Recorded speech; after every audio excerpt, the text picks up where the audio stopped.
ದಾರಿ ತೋರಿಸುವ ವಿದ್ಯಾಮಂದಿರವೇ ಈ ನಮ್ಮ ಕಾಲೇಜು. ಈ ಕಾರ್ಯಕ್ರಮದಲ್ಲಿ ಭಾಗಿಯಾಗಿರುವ ಸರ್ವರನ್ನೂ ಸ್ವಾಗತಿಸುವುದು ನಮ್ಮೆಲ್ಲರ ಆದ್ಯ ಕರ್ತವ್ಯ. ಈ ಹಿನ್ನೆಲೆಯಲ್ಲಿ ಸಮಾರಂಭದಲ್ಲಿ ಭಾಗಿಯಾಗಿರುವ ಎಲ್ಲ ಮಹೋದಯರನ್ನು ಸ್ವಾಗತಿಸಿ ತೋರಿಸುತ್ತಾರೆ. ಈ ಕಾರ್ಯಕ್ರಮದ ಅಧ್ಯಕ್ಷತೆಯನ್ನು ವಹಿಸಿರುವ ಸಹೃದಯಿಗಳು, ಕಾಲೇಜಿನ ಅಭಿವೃದ್ಧಿಗಾಗಿ ಪಣತಟ್ಟು ದುಡಿಯುವವರು ಆದ ನಮ್ಮ ಅಚ್ಚುಮೆಚ್ಚಿನ ಪ್ರಾಂಶುಪಾಲರಾದ ಪ್ರೊಫೆಸರ್ ವೀರಣ್ಣ SSC ಸರ್ ಅವರಿಗೆ ತುಂಬು ಹೃದಯದ ಸ್ವಾಗತವನ್ನು ಕೋರುತ್ತೇನೆ. ನಿಮ್ಮ ಹೆಜ್ಜೆ ಇರಲಿ. ಅಧಿಕಾರಿಯನ್ನಾಗಿ ಮಾಡಲು ತರಬೇತಿ ನೀಡುತ್ತದೆ. ನಮ್ಮ ಕಾಲೇಜಿನಲ್ಲಿ ನಾವು ಕೇವಲ ಪದವಿ ಶಿಕ್ಷಣವನ್ನು ಅಷ್ಟೇ ನೀಡುವುದಿಲ್ಲ, ಬದಲಿಗೆ ಸ್ಪರ್ಧಾತ್ಮಕ ಪರೀಕ್ಷೆಗಳಿಗೂ ಬೇಕಾದ ವಾತಾವರಣ ಮತ್ತು ಮಾರ್ಗದರ್ಶನವನ್ನು ನೀಡಲಾಗಿದೆ. ಕುರಿತು ಪ್ರಾಸ್ತಾವಿಕ ನುಡಿಗಳನ್ನು ನುಡಿ. ಪ್ರಥಮ ದರ್ಜೆ ಕಾಲೇಜು ಹುಳಿಯಾರು ಹಾಗೂ ಇಲ್ಲಿ ಸುತ್ತಮುತ್ತಲಿನ PU ಕಾಲೇಜುಗಳಿಂದ ಎಲ್ಲರ ಸಹಕಾರವನ್ನು ಪಡೆದು ಈ ಒಂದು ಕಾರ್ಯಕ್ರಮವನ್ನು ಯಶಸ್ವಿಯಾಗಿ 3ನೇ ವರ್ಷ ನಾವು ಹಮ್ಮಿಕೊಳ್ತಾ ಇದ್ದೇವೆ. ಇದಕ್ಕೂ ನಿಜವಾಗಲೂ ಒಳ್ಳೆ ಬುನಾದಿಯನ್ನು ಹಾಕಿದ್ದಾರೆ. ಪ್ರಥಮ ವರ್ಷ ನಾವೇನು ಸ್ಟಾರ್ಟ್ ಮಾಡಿದ್ವು ಆಗಿನಿಂದ ಇಲ್ಲಿವರೆಗೂ ಇವತ್ತೇನೋ 300 ಕ್ರಾಸ್ ಆಗಿದೆ. ವಿದ್ಯಾರ್ಥಿಗಳ ನೋಂದಣಿ 300 ಕ್ರಾಸ್ ಆಗಿದೆ. ಅದಕ್ಕೆ ಹೇಳೋದು, ನಾವು ಏನಾದರೂ ಸಾಧಿಸಬೇಕು ಅಂದರೆ ಭದ್ರ ಬುನಾದಿಯನ್ನು ಹಾಕಬೇಕು. ಅದ್ರ ಮೇಲೆ ಏನು ಬೇಕಾದ್ರೂ ನಾವು ಕಟ್ಬೋದು.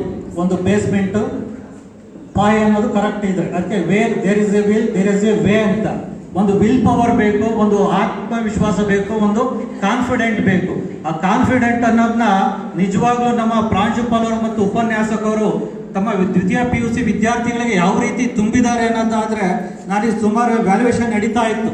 ಈಗೇನು ಪೇಪರ್ ಈಗ ನೀವೆಲ್ಲ ಅಟೆಂಡ್ ಮಾಡಿದ್ದೀರಾ, ನಿಜವಾಗ್ಲೂ ಮೋರ್ ದೆನ್ 40 ಸ್ಕೋರ್ ಮಾಡಿದ್ದಾರೆ.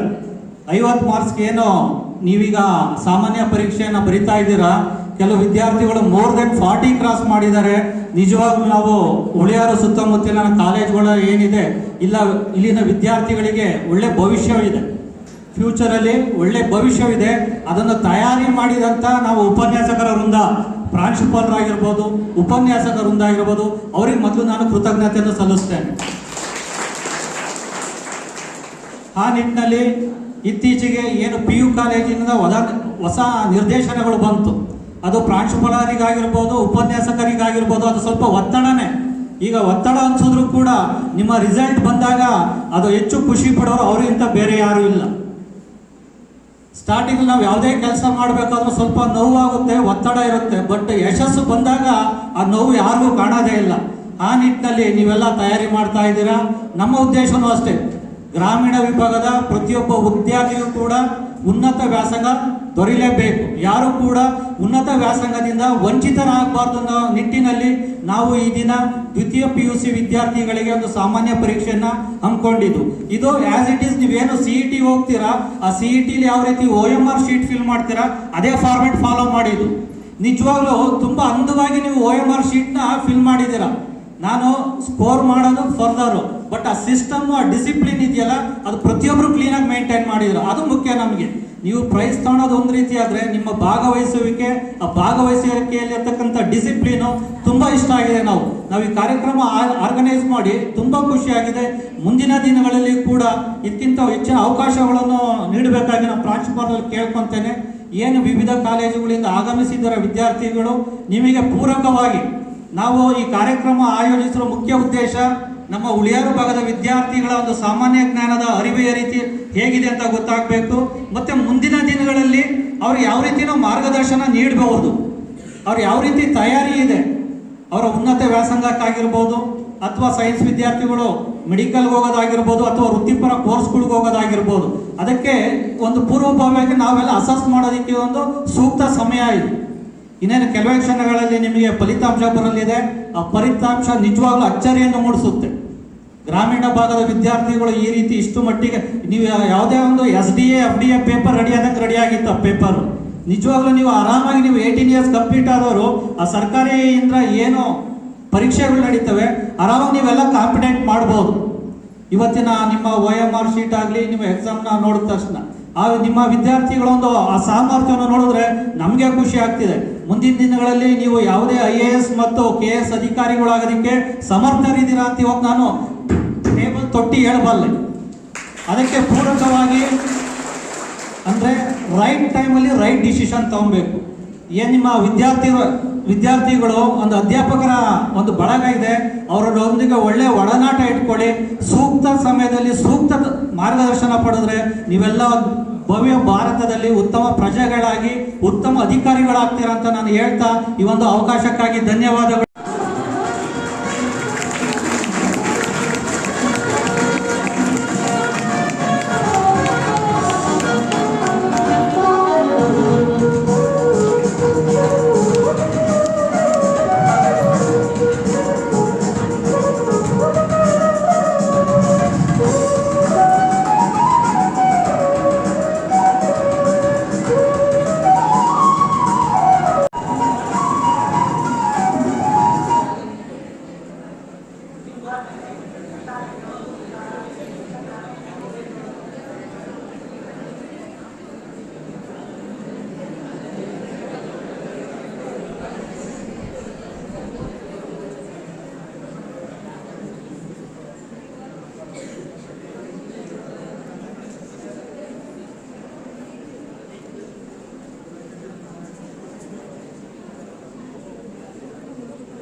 ಸಾಲಿನ ಕಾರ್ಯಕ್ರಮ ಏನಂತ ಬೇರೆ ಹಿರಿಯೂರು ತಾಲೂಕಲ್ಲಿ ಬಂದು ಬಳಸೋಕ್ಕೆ ಸಾಧ್ಯನಾ? ಈ ಕಡೆ ಶಿರಾ ತಾಲೂಕಲ್ಲಿ ಬರೋಕ್ಕೆ ಸಾಧ್ಯನಾ? ಇಲ್ಲ. ಇಲ್ಲಿ ಒಂದು ಪ್ರಥಮ ದರ್ಜೆ ಕಾಲೇಜು ಇದ್ದರೆ ಇಲ್ಲಿ ಸುತ್ತಮುತ್ತಲ ಇರ್ತಕ್ಕಂಥ ದೂರ ಹೋಗೋಕ್ಕೆ ಸಾಧ್ಯ ಆಗದಿರ್ತಕ್ಕಂಥ ಸಾಕಷ್ಟು ಮಕ್ಕಳಿಗೆ ಅನುಕೂಲ ಆಗ್ತದೆ. ಇಲ್ಲ ಅಂದರೆ ಅವರ ಎಜುಕೇಷನ್ನು ಸ್ಟಾಪ್ ಆಗೋದು. ಹೌದಾ ಇಲ್ವಾ? ಇದನ್ನು ಎಸ್ಪೆಷಲಿ ಹೆಣ್ಮಕ್ಳು ಸಾಧ್ಯವಾದಷ್ಟು ಸಾಕಷ್ಟು ಹೆಣ್ಮಕ್ಳು ಎಜುಕೇಷನು PUCಗೆ ಲಾಸ್ಟ್ ಆಗ್ತದೆ. ಇಲ್ಲಿ ಒಂದು ಕಾಲೇಜ್ ಅಂತ ಇದ್ದರೆ ಕೊನೆ ಪಕ್ಷ ಒಂದು ಡಿಗ್ರಿನಾರು ಮುಗಿಸೋದಕ್ಕೆ ಅವಕಾಶ ಆಗ್ತದೆ. ಅದನ್ನು ಉಳಿಸ್ತಕ್ಕಂಥ ಜವಾಬ್ದಾರಿ ಯಾರ್ದು? ಯಾರಪ್ಪ? ಉಳಿಯಾರು ಮತ್ತು ಸುತ್ತಮುತ್ತಲಿನ ವಿದ್ಯಾರ್ಥಿಗಳೇ ಇಲ್ಲಿ ಸೇರಬೇಕು. ಇಲ್ಲಿ ಸಂಖ್ಯೆ ಜಾಸ್ತಿ ಆದಾಗ ಸವಲತ್ತುಗಳು ಜಾಸ್ತಿ ಆಗ್ತದೆ. ನಾನು ನೋಡಿದಾಗ 2020 ನಾನು ಇಲ್ಲಿ ಬಂದಿದ್ದು, ಆವಾಗ 100+ ಇತ್ತು ಮಕ್ಕಳ ಸಂಖ್ಯೆ, 100+ ಡಿಗ್ರಿ ಕಾಲೇಜಲ್ಲಿ. ಈಗ 300+ ಆಗಿದೆ. 300+ ಆಗಲಿಕ್ಕೆ ಅದರಿಂದ ಸಾಕಷ್ಟು ಶ್ರಮ ಇದೆ. ವೀರಣ್ಣವರು ಪ್ರಾಂಶುಪಾಲರಾಗಿ ಬಂದ ಮೇಲೆ ಇಲ್ಲಿ ಸಾಕಷ್ಟು ಕಾರ್ಯಕ್ರಮಗಳನ್ನ ಹಮ್ಮಿಕೊಂಡು ಈ ಒಂದು ಕಾಲೇಜು ಸ್ಟ್ರೆಂತು ಈ ಜಾಸ್ತಿ ಆಗಲಿಕ್ಕೆ ಕಾರಣ ಆಗಿದ್ದಾರೆ. ಹಾಗಾಗಿ ಅದರಲ್ಲಿ ಇದು ಒಂದು ಭಾಗ. ಏನು ಪ್ರತಿ ವರ್ಷ ದ್ವಿತೀಯ PUC ವಿದ್ಯಾರ್ಥಿಗಳನ್ನ ಈ ಕಾಲೇಜಲ್ಲಿ ಕರೆದು ಒಂದು ಇದು ಪರೀಕ್ಷೆ ಮಾಡಿ ಅವರಿಗೆ ಬಹುಮಾನವನ್ನು ಕೊಡ್ತಕ್ಕಂಥದ್ದು, ಜೊತೆಗೆ ಅದ್ರ ಜೊತೆಗೆ ಈ ಕಾಲೇಜಿನ ಪರಿಚಯ ಮಾಡಿಕೊಡ್ತಕ್ಕಂಥದ್ದು. ನಿಮ್ಮನ್ನು ಇಲ್ಲಿ ಕೇವಲ ನೋಡಿ ಎಕ್ಸಾಮ್ ಬರೀಲಿಕ್ಕೆ ಅಷ್ಟೇ ಕರ್ಸಿಲ್ಲ. ಇದೆ ಈ ಕಾಲೇಜು ವಾತಾವರಣವನ್ನು ನೋಡಿದರೆ ನಿಮಗೆ ಈ ಕಾಲೇಜು ವಿಚಾರ ಎಲ್ಲ ಗೊತ್ತಾಗುತ್ತಲ್ವಾ? ನಾವಿಲ್ಲಿ ಸೇರಿದರೆ ಉತ್ತಮವಾದ ಬೋಧನೆ ಸಿಗುತ್ತೆ, ಸವಲತ್ತುಗಳು ಸಿಗ್ತದೆ ಅಂತ ಅನಿಸುತ್ತಾ ಇಲ್ವಾ? ಆಗುತ್ತಾ ಇಲ್ವಾ? ಹಾಗಾಗಿ ದೂರಕ್ಕೆ ಹೋಗಿ ಅಲ್ಲಿ ನೀವು ಕಾಲೇಜ್ ಸೇರಿ ಅಲ್ಲಿ ಹಾಸ್ಟೆಲ್ ಅಡ್ಜಸ್ಟ್ ಆಗಲಿಲ್ಲ, ಇಲ್ಲ ಓಡಾಡೋಕ್ಕೆ ಸಮಸ್ಯೆ ಅನ್ನೋದು ಸಮಸ್ಯೆ ಇದ್ದಂಗೆ ನೀವು ಇಲ್ಲೇ ಸಹ BCA ಕೋರ್ಸನ್ನು ಓಪನ್ ಆಗಿದೆ. ಬೇರೆ ಬೇರೆ ಹೊಸ BBA ಮುಂದಿನ ವರ್ಷ ಸ್ಟಾರ್ಟ್ ಮಾಡ್ತಾ ಇದ್ದಾರೆ. ಅಂದರೆ ನಿಮ್ಮ ರಿಕ್ವೈರ್ಮೆಂಟ್ಸ್ ಏನಿದೆ ಆ ಕೋರ್ಸ್ಗಳನ್ನೇ ಓಪನ್ ಮಾಡ್ತಾ ಇದ್ದಾರೆ. ಹಾಗಾಗಿ ಮಕ್ಕಳಿಗೆ ಅನುಕೂಲ ಆಗಲಿ, ಈ ಸುತ್ತಮುತ್ತ ಇರ್ತಕ್ಕಂಥ ಮಕ್ಕಳಿದ್ರೆ ಪ್ರಯೋಜನವನ್ನು ಪಡ್ಕೋಬೇಕು ಅಂತಕ್ಕಂಥದ್ದು ಉದ್ದೇಶ ಆಗಿದೆ. ಹೌದಲ್ಲ? ಓಕೆ ಮಕ್ಕಳ, ಈಗ ಈಗ ಈಗ ಮನಸ್ಥಿತಿ ನಿಮ್ಗೆ ಹೇಗಿದೆ ಅಂದರೆ, ಈಗ ಚಿಕ್ಕ ಮಕ್ಕ ಒಂದು ಊರಿನಲ್ಲಿ ಒಬ್ಬ ಬಡವ ಇತ್ತು. ಆ ಬಡವ ಅವರ ಮಗ ಇರ್ತಾನೆ, ಒಬ್ಬ ಮಗ ಇರ್ತಾನೆ.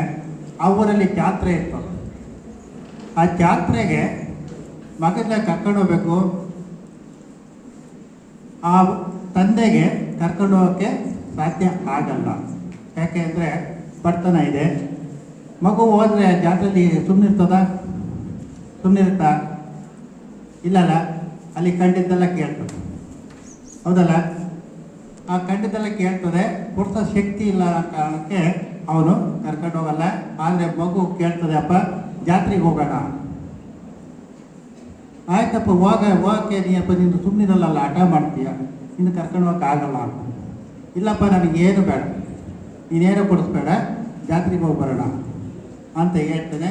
ಆಯಿತು ಅಂತೇಳಿ ಅಮ್ಮ ಕರ್ಕೊಂಡು ಜಾತ್ರೆಗೆ ಹೋದಾಗ ಅಲ್ಲಿ ಹೋಗ್ತಾ ಅಲ್ಲಿ ಗೊಂಬೆ ಕಾಣ್ತದೆ. ಅಪ್ಪ, ನಿನಗೆ ಗೊಂಬೆ ಬೇಕು, ನನಗೆ ಈ ಗೊಂಬೆ ನನಗೆ ಬೇಕೇ ಬೇಕು, ಕೊಡಿಸ್ಬೇಕು. ಇಲ್ಲಪ್ಪ, ನೀನು ಮತ್ತೆ ಹೇಳಿರ್ಲಿಲ್ವ, ನಾನು ಕೊಡಿಸ್ಲಿಕ್ಕೆ ಸಾಧ್ಯ ಇಲ್ಲಪ್ಪ. ಅಳ್ತಾನೆ, ಹಠ ಮಾಡ್ತಾನೆ, ಹಂಗೂ ಹಿಂಗೂ ಮಾಡಿ ಮುಂದೆ ಕರ್ಕೊಂಡು ಹೋಗ್ತಾನೆ. ಅಲ್ಲಿ ರಾಟೆ ಇರ್ತದಲ್ವ, ಅಪ್ಪ ರಾಟೆ ಕುತ್ಕೋಬೇಕು. ಅವ್ನು ಹೇಳ್ತಾನೆ, ಇಲ್ಲಪ್ಪ ಸಾಧ್ಯ ಆಗಲ್ಲ, ಕಷ್ಟ ಇದೆ, ಇಲ್ಲಪ್ಪ ನಂತ ದುಡ್ಡಿಲ್ಲ, ಕೂರ್ಸೋದಕ್ಕೆ ಸಾಧ್ಯ ಆಗಲ್ಲ. ಹೀಗೆ ಒಂದನ್ನು ನೋಡಿದಾಗಲೂ ಅವನು ಹಠ ಮಾಡ್ತಾ ಹೋಗ್ತಾನೆ. ಹಠ ಜಾಸ್ತಿ ಆಗ್ತದೆ, ಅಳೋದು ಜಾಸ್ತಿ ಆಗ್ತದೆ. ಸ್ವಲ್ಪ ಅಜಯ್ ಮಾತಾಡಬೇಡ್ರಿ. ಅಜಯ್, ಏನಪ್ಪ ಮಾತಾಡೋದಿಲ್ಲ? ಓಕೆ, ಮಾತಾಡೆ. ಆದರೆ ಹಠ ಜಾಸ್ತಿ ಆಗ್ತದೆ, ಅಳ್ತಾ ಕೂತ್ಕೊಂಡು. ಜನಸಂದಣಿ ಜಾತ್ರೆ ಅಂದರೆ ಜನಸಂಖ್ಯೆ ಜಾಸ್ತಿ ಇರ್ತದೆ.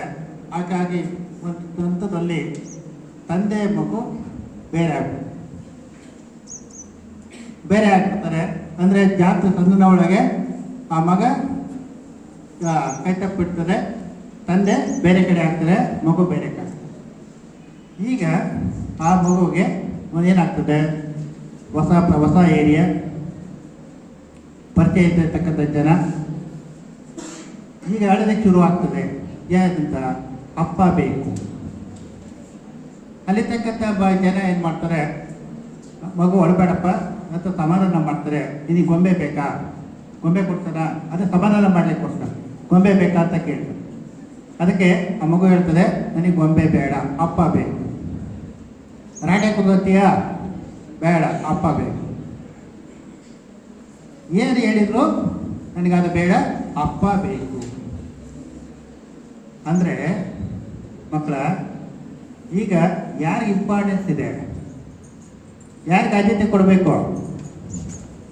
ಅಪ್ಪನಿಗೆ ಕೊಡಬೇಕು, ಇಲ್ಲ ವಸ್ತುಗಳಿಗೆ ಕೊಡಬೇಕು? ಮಗು ಏನಕ್ಕೆ ಕೊಡ್ತಾ ಇದೆಯಾ ಬೆಲೆನ? ವಸ್ತು ಬೆಲೆ ಕೊಡ್ತಾ ಇದೆಯಾ? ಅಪ್ಪ ಬೇಕು ಅಂತ ಕೇಳ್ತಾ ಇದೆ. ಈಗ ಆ ಮಗುವಿಗೆ ಯಾವ ವಸ್ತುನೂ ಬೇಕಿಲ್ಲ, ಹೌದಲ್ಲ? ಅಂದರೆ ನೀವು ಈ ಪ್ರಪಂಚದ ಆಕರ್ಷಣೆಗೆ ಒಳಗಾಗಿ ಅದು ಬೇಕು ಇದು ಬೇಕು ಅಂತ ಕೇಳ್ತಿರಲ್ಲ, ಹೌದಲ್ಲ? ಅಪ್ಪ ಬೇಡ, ಅಮ್ಮ ಬೇಡ. ಯಾರೋ ಒಬ್ಬ ಐಸ್ ಕ್ರೀಮ್ ಕೊಡಿಸ್ತಾ, ಒಂದು ಚಾಕ್ಲೇಟ್ ಕೊಡಿಸ್ತಾ, ಮೈ ವರ್ಡ್ ಅಂತ ಹಾಕೊಂಬಿಟ್ರು, ಫೋನ್ ನಂಬರ್ ಸೇವ್ ಮಾಡಿಕೊಂಡು. ಉದಾಹರಣೆ ನಾನು ನೋಡಿದ್ದೀನಿ. ಅಂದರೆ ಒಂದು ಐಸ್ ಕ್ರೀಮು, ಒಂದು ಚಾಕ್ಲೇಟ್ಗೆ ಪ್ರಪಂಚ ಅವನ ಆಗ್ಬಿಟ್ಟ, ಹೌದಾ? ಅಲ್ಲಿವರೆಗೂ ಬೆಳೆಸಿರ್ತಕ್ಕಂಥ ತಂದೆ ತಾಯಿಗಳು ನಿಮಗೆ ಪ್ರಪಂಚ ಆಗಲಿಲ್ಲ. ಯಾವುದಕ್ಕೆ ಆದ್ಯತೆ ಕೊಡಬೇಕಾಗಿರೋದು? ತಂದೆ ತಾಯಿಗಳಿಗೆ ಆದ್ಯತೆ ಕೊಡಬೇಕು. ಅವರ ಇಷ್ಟ ಏನಿದೆ ನಿಮ್ಮ ಉನ್ನತಿನೇ ಅವರ ಕಾಳಜಿ ಇರ್ತಕ್ಕಂಥದ್ದು. ಆ ನಿಟ್ಟಿನಲ್ಲಿ ಪ್ರಯತ್ನ ಮಾಡಿ. ಸಾಕಷ್ಟು ಜನ ಮಾತಾಡೋರಿದ್ದರೆ ಟೈಮ್ ತಗೊಳ್ಳಲ್ಲ ಜಾಸ್ತಿ. ಹಾಗಾಗಿ ತಂದೆ ತಾಯಿಗಳೇ ಪ್ರಪಂಚ ಆಗಬೇಕು. ಯಾರೋ ಅನ್ನೋನ್ ಪರ್ಸನ್ನು ನಿಮ್ಮ ಪ್ರಪಂಚ ಆಗಬೇಕು. ತಂದೆ ತಾಯಿಗಳು ನಿಮ್ಮನ್ನು ಇಷ್ಟು ಕಾಳಜಿ ಮಾಡ್ತಕ್ಕಂಥ ತಂದೆ ತಾಯಿಗಳು ನಿಮ್ಮನ್ನು ಎಲ್ಲೋ ತಾಣೋಗಿ ಹಾಕೋದಿಲ್ಲ. ನಂತರ ಮಕ್ಕಳ ಜೀವನ ಚೆನ್ನಾಗಿರಬೇಕು ಅಂತ ಆಶಯ ಇಟ್ಟಿರ್ತಕ್ಕಂಥವರು ನಮ್ಮ ಮಕ್ಕಳು ಚೆನ್ನಾಗಿ ಮುಂದೆ ಬರಲಿ, ನಾವಂತೂ ಕಷ್ಟ ಬೀಳ್ತಾ ಇದ್ದೀವಿ, ನಮ್ಮ ಮಕ್ಕಳು ನಮ್ಮ ಥರ ಕಷ್ಟ ಅನುಭವಿಸಬಾರ್ದು ಅನ್ನೋ ಕಾರಣಕ್ಕೆ ತಮಗಿದೆಯೋ ಇಲ್ವೋ ನಿಮ್ಮ ಆಸೆಗಳನ್ನ ಪೂರೈಸ್ತಾರೆ. ಅವರಿಗೆ ನೀವು ರಿಟರ್ನ್ ಕೊಡ್ತಕ್ಕಂಥದ್ದೇನು? ಒಳ್ಳೆಯ ಫಲಿತಾಂಶ, ಒಳ್ಳೆಯ ನಡತೆ, ಉತ್ತಮ ಜೀವನ. ಹೌದಲ್ಲ? ಎಲ್ಲರ ಪೋಷಕರಿಗೆ ರಿಟರ್ನ್ ಕೊಡ್ತೀರಲ್ಲ, ಗಿಫ್ಟ್ ಕೊಡ್ತೀರಲ್ಲ, ಕೊಡ್ತಿರ್ತಾನೆ. ಅದಕ್ಕೆ ಬದ್ಧತೆಯನ್ನು ಹೊಂದಿ ಆ ಸಂಕಲ್ಪ ಮಾಡ್ಕೊಳ್ಳಿ. ಎಲ್ಲರೂ ದ್ವಿತೀಯ PUCನಲ್ಲಿ ವ್ಯಾಸಂಗ ಮಾಡ್ತಿದ್ದಾರೆ. ಇದು ಪ್ರಮುಖ ಘಟ್ಟ ಆಗಿರ್ತಕ್ಕಂಥ, ಹೌದಲ್ಲ? ಈ ಒಂದು ಘಟ್ಟದಲ್ಲಿ ನಿಮ್ಮ ತಿರುವುಗಳು ಬದಲಾವಣೆ ಆಗ್ತಿದೆ. ಸೆಕೆಂಡ್ PUC ಮುಗಿದ ತಕ್ಷಣ ನಿಮ್ಮ ತಿರುವುಗಳು ಅದೇ ಸರ್ಕಲಲ್ಲಿ ಆಯ್ಕೆ ನಿಮ್ಮ ಫಲಿತಾಂಶದ ಮೇಲೆ ನಿಗದಿ ಆಗ್ತದೆ. ಹಾಗಾಗಿ ನಿಮ್ಮ ಫಲಿತಾಂಶದ ಕಡೆ ಆದ್ಯತೆ ಕೊಡಿ, ನಿಮ್ಮ ಜೀವನ ಚೆನ್ನಾಗಿರಲಿ ಅಂತ ಕಾಳಜಿ ಮಾಡ್ತಿರ್ತಕ್ಕಂಥ ತಂದೆ ತಾಯಿ ಗುರುಗಳಿಗೆ ಒಳ್ಳೆಯ ಹೆಸರನ್ನು ತಗೊಂಬನ್ನಿ ಅಂತ ಹೇಳ್ತಾ, ಅಂಕಗಳನ್ನು ಗಳಿಸಿರ್ತಕ್ಕಂಥವ್ರಿಗೆ ಬಹುಮಾನವನ್ನು ಕೊಡುವಂತಹ ವಿಚಾರಣಾ ಕಾರ್ಯಕ್ರಮ ಹಮ್ಮಿಕೊಂಡಿರ್ತಕ್ಕಂಥದ್ದು 3 ವರ್ಷಗಳಿಂದಲೂ ಸಾಗ್ತಾ ಇದೆ. ಈ ಹಿನ್ನೆಲೆಯಲ್ಲಿ ಪ್ರತಿಭೆಗಳನ್ನು ಗುರುತಿಸುವ ಒಂದು ಕಾರ್ಯಕ್ರಮ ಅಂತ ಭಾವಿಸುತ್ತಾ ನಮ್ಮ ಹುಳಿಯಾರ್ ಕೆಂಕೆರೆ BMS ಪ್ರಥಮ ದರ್ಜೆ ಕಾಲೇಜ್ ಮೊದಲಿಂದಲೂ ಸಹ ಸುವ್ಯವಸ್ಥಿತ ಇರತಕ್ಕಂತಹ ಹಾಗೂ ವಿದ್ಯಾರ್ಥಿಗಳಿಗೆ ಪೋಷಣೆಯನ್ನು ಮಾಡುವಂತಹ ಉಪನ್ಯಾಸ ಹಾಗೂ ಪ್ರಾಚಾರ್ಯರು ಸಿಕ್ಕಿರೋದು ಮಕ್ಕಳಿಗೆ ಒಂದು ಉತ್ತಮವಾದಂತಹ ದಯವೇ ಸರಿ. ಆ ಹಿನ್ನೆಲೆಯಲ್ಲಿ ನೋಡ್ತಾ ನಾವು ಪ್ರಮುಖವಾಗಿ ಈ ಒಂದು ಎಕ್ಸಾಮ್ ಏನು ಬರ್ತಾ ಇದೆ ದ್ವಿತೀಯ PU ವಿದ್ಯಾರ್ಥಿಗಳಿಗೆ, ಆ ಹಿನ್ನೆಲೆಯಲ್ಲಿ ಮತ್ತು ಮುಂದೆ ನಾವು ಸಾಗುವಂತಹ ಒಂದು ಗುರಿ ಯಾವ ಕಾಲೇಜಿನ ಕಡೆಗೆ ಎಂಬುದು ನಿರ್ಧರಿಸತಕ್ಕಂಥದ್ದು ನಿಮ್ಮ ಮನಸ್ಸು. ಆ ಮನಸ್ಸಿನಲ್ಲಿ ಕೇಂದ್ರೀಕೃತವಾಗಿದ್ದರೆ ಯಾವುದೇ ಕಾರಣಕ್ಕೂ ಮತ್ತೊಂದು ಕಡೆ ಬದಲಾವಣೆಯಾಗುವಂತಿಲ್ಲ. ಆ ಹಿನ್ನೆಲೆಯಲ್ಲಿ ನಾವು ಯಾವ ಕಾಲೇಜು ಉತ್ತಮವಾಗಿದೆ, ಯಾವ ಕಾಲೇಜಲ್ಲಿ ಉಪನ್ಯಾಸಕರಿಂದ ಉತ್ತಮವಾಗಿ ಬೋಧನೆಯನ್ನು ಮಾಡ್ತಕ್ಕಂಥದ್ದು, ಹಾಗೆಯೇ ಎಲ್ಲ ಸೌಕರ್ಯಗಳನ್ನು ಕೊಡತಕ್ಕಂತಹ ಕಾಲೇಜು ಯಾವುದು, ಅದರಲ್ಲಿ ಬೋಧಕ ಮತ್ತು ಪ್ರಾಚಾರ್ಯರು ಹಾಗೂ ಸಿಬ್ಬಂದಿ ವರ್ಗ ಹೇಗೆ ತೊಡಗಿಸ್ಕೊಂಡಿದ್ದಾರೆ, ಆ ಹಿನ್ನೆಲೆಯಲ್ಲಿ ನಾವು ಅಂಥ ಕಾಲೇಜನ್ನು ನೋಡ್ತಕ್ಕಂಥದ್ದು ಪ್ರಮುಖವಾಗಿರುತ್ತೆ. ಆ ಹಿನ್ನೆಲೆಯಲ್ಲಿ ನಾವು ನೋಡಿದ್ರೆ BMS ಪ್ರಥಮ ದರ್ಜೆ ಕಾಲೇಜ್ ಎಲ್ಲ ಸುವ್ಯವಸ್ಥಿತವಾಗಿರ್ತಕ್ಕಂತಹ ಒಂದು ಕಾಲೇಜು. ಹಾಗೆಯೇ ಈಗ ಏನೋ KS IAS ಅಂತ ಏನು ಕರಿತಾ ಇದ್ದೀವಿ, ಅದಕ್ಕೆ ಆ ನಿಟ್ಟಿನಲ್ಲಿ ನಮ್ಮ ಮಕ್ಕಳನ್ನು ಬೆಳೆಸ್ತಕ್ಕಂತಹ ಮತ್ತು ಸದುಪಯೋಗ ಪಡಿಸಿಕೊಳ್ಳುವಂತಹ ಒಂದು ಪ್ರಯತ್ನವನ್ನು ಮಾಡ್ತಾ ಇದ್ದಾರೆ. ಆ ಹಿನ್ನೆಲೆಯಲ್ಲಿ ನಾವು ನೋಡ್ತಾ ಹೋದರೆ ಮುಂದಿನ ದಿನಗಳಲ್ಲಿ ಡಿಗ್ರಿ ಆದ ನಂತರ ಇವತ್ತೇನು ಹೊಸ ಹೊಸ ಕೋರ್ಸ್ಗಳನ್ನ ಪ್ರಾರಂಭ ಮಾಡಿರ್ಬೋದು ಅಥವಾ ಹಿಂದಿರತಕ್ಕಂತಹ ಕೋರ್ಸ್ ಇರ್ಬೋದು, ಎಲ್ಲವೂ ಸಹ ನಮ್ಮ ಭವಿಷ್ಯವನ್ನು ರೂಪಿಸಿಕೊಳ್ಳುವಂತಹ ಒಂದು ಕೋರ್ಸ್ ಆಗಿದೆ. ಆ ಹಿನ್ನೆಲೆಯಲ್ಲಿ ನಮ್ಮ ಗುರಿ ಆ ಒಂದು ವಿದ್ಯಾಭ್ಯಾಸದ ಕಡೆಗೆ ಇರಲಿ. ಆ ಜೊತೆಯಲ್ಲಿ ಈ ವರ್ಷ ಏನು ದ್ವಿತೀಯ PU ಎಕ್ಸಾಮ್ ಬರೀತಾ ಇದ್ದೀರಿ, ಅತ್ಯಧಿಕ ಅಂಕಗಳನ್ನು ಗಳಿಸುತ್ತಾ ತಂದೆ ತಾಯಿಗೆ ಒಂದು ಹೆಸರನ್ನು ಗಳಿಸಿ ಒಂದು ಕಾಲೇಜಿಗೆ ಹೆಸರನ್ನು ಗಳಿಸುವಂತಹ ಒಂದು ಪ್ರಯತ್ನ ಆಗಲಿ. ಈ ಹಿನ್ನೆಲೆಯಲ್ಲಿ ನಾವು ನೋಡ್ತಾ ಇದ್ರೆ ಮೊದಲಿಂದಲೂ ಸಹ BMS ಕಾಲೇಜು ನಮ್ಮ ಹುಳಿಯಾರ್ ಕೆಂಕೆರೆ ಕಾಲೇಜಲ್ಲಿ ಇರುವವರೆಗೂ ಒಡನಾಟವನ್ನು ಇಟ್ಕೊಂಡಿತ್ತು.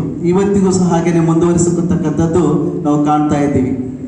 ಆ ಹಿನ್ನೆಲೆಯಲ್ಲಿ ನಮ್ಮ ಒಡನಾಟದ ಜೊತೆಗೆ ನಮ್ಮ ಮಕ್ಕಳ ಒಡನಾಟನೂ ಹಾಗೆ ಇರಲಿ ಅನ್ನೋ ಒಂದು ಭಾವಿಸುತ್ತಾ ನಮ್ಮ ಪ್ರೊಫೆಸರ್ ವೀರಣ್ಣ ಸರ್ ಅವರು ಪ್ರಯತ್ನ ಮಾಡ್ತಲೇ ಇದ್ದಾರೆ. ಒಂದು ಶಿಕ್ಷಣ, ಇನ್ನೊಂದು ಶಿಕ್ಷಣವನ್ನು ಕಟ್ಟುವಂಥದ್ದು ಮಕ್ಕಳೇ. ಆ ಮಕ್ಕಳನ್ನು ಪ್ರಮುಖವಾಗಿ ನಾವು ಪ್ರೋತ್ಸಾಹಿಸಿದರೆ ಧೈರ್ಯವಂತರನ್ನಾಗಿ ಬೆಳೆಸ್ತಕ್ಕಂಥದ್ದು ಒಂದು ಶಿಕ್ಷಣ.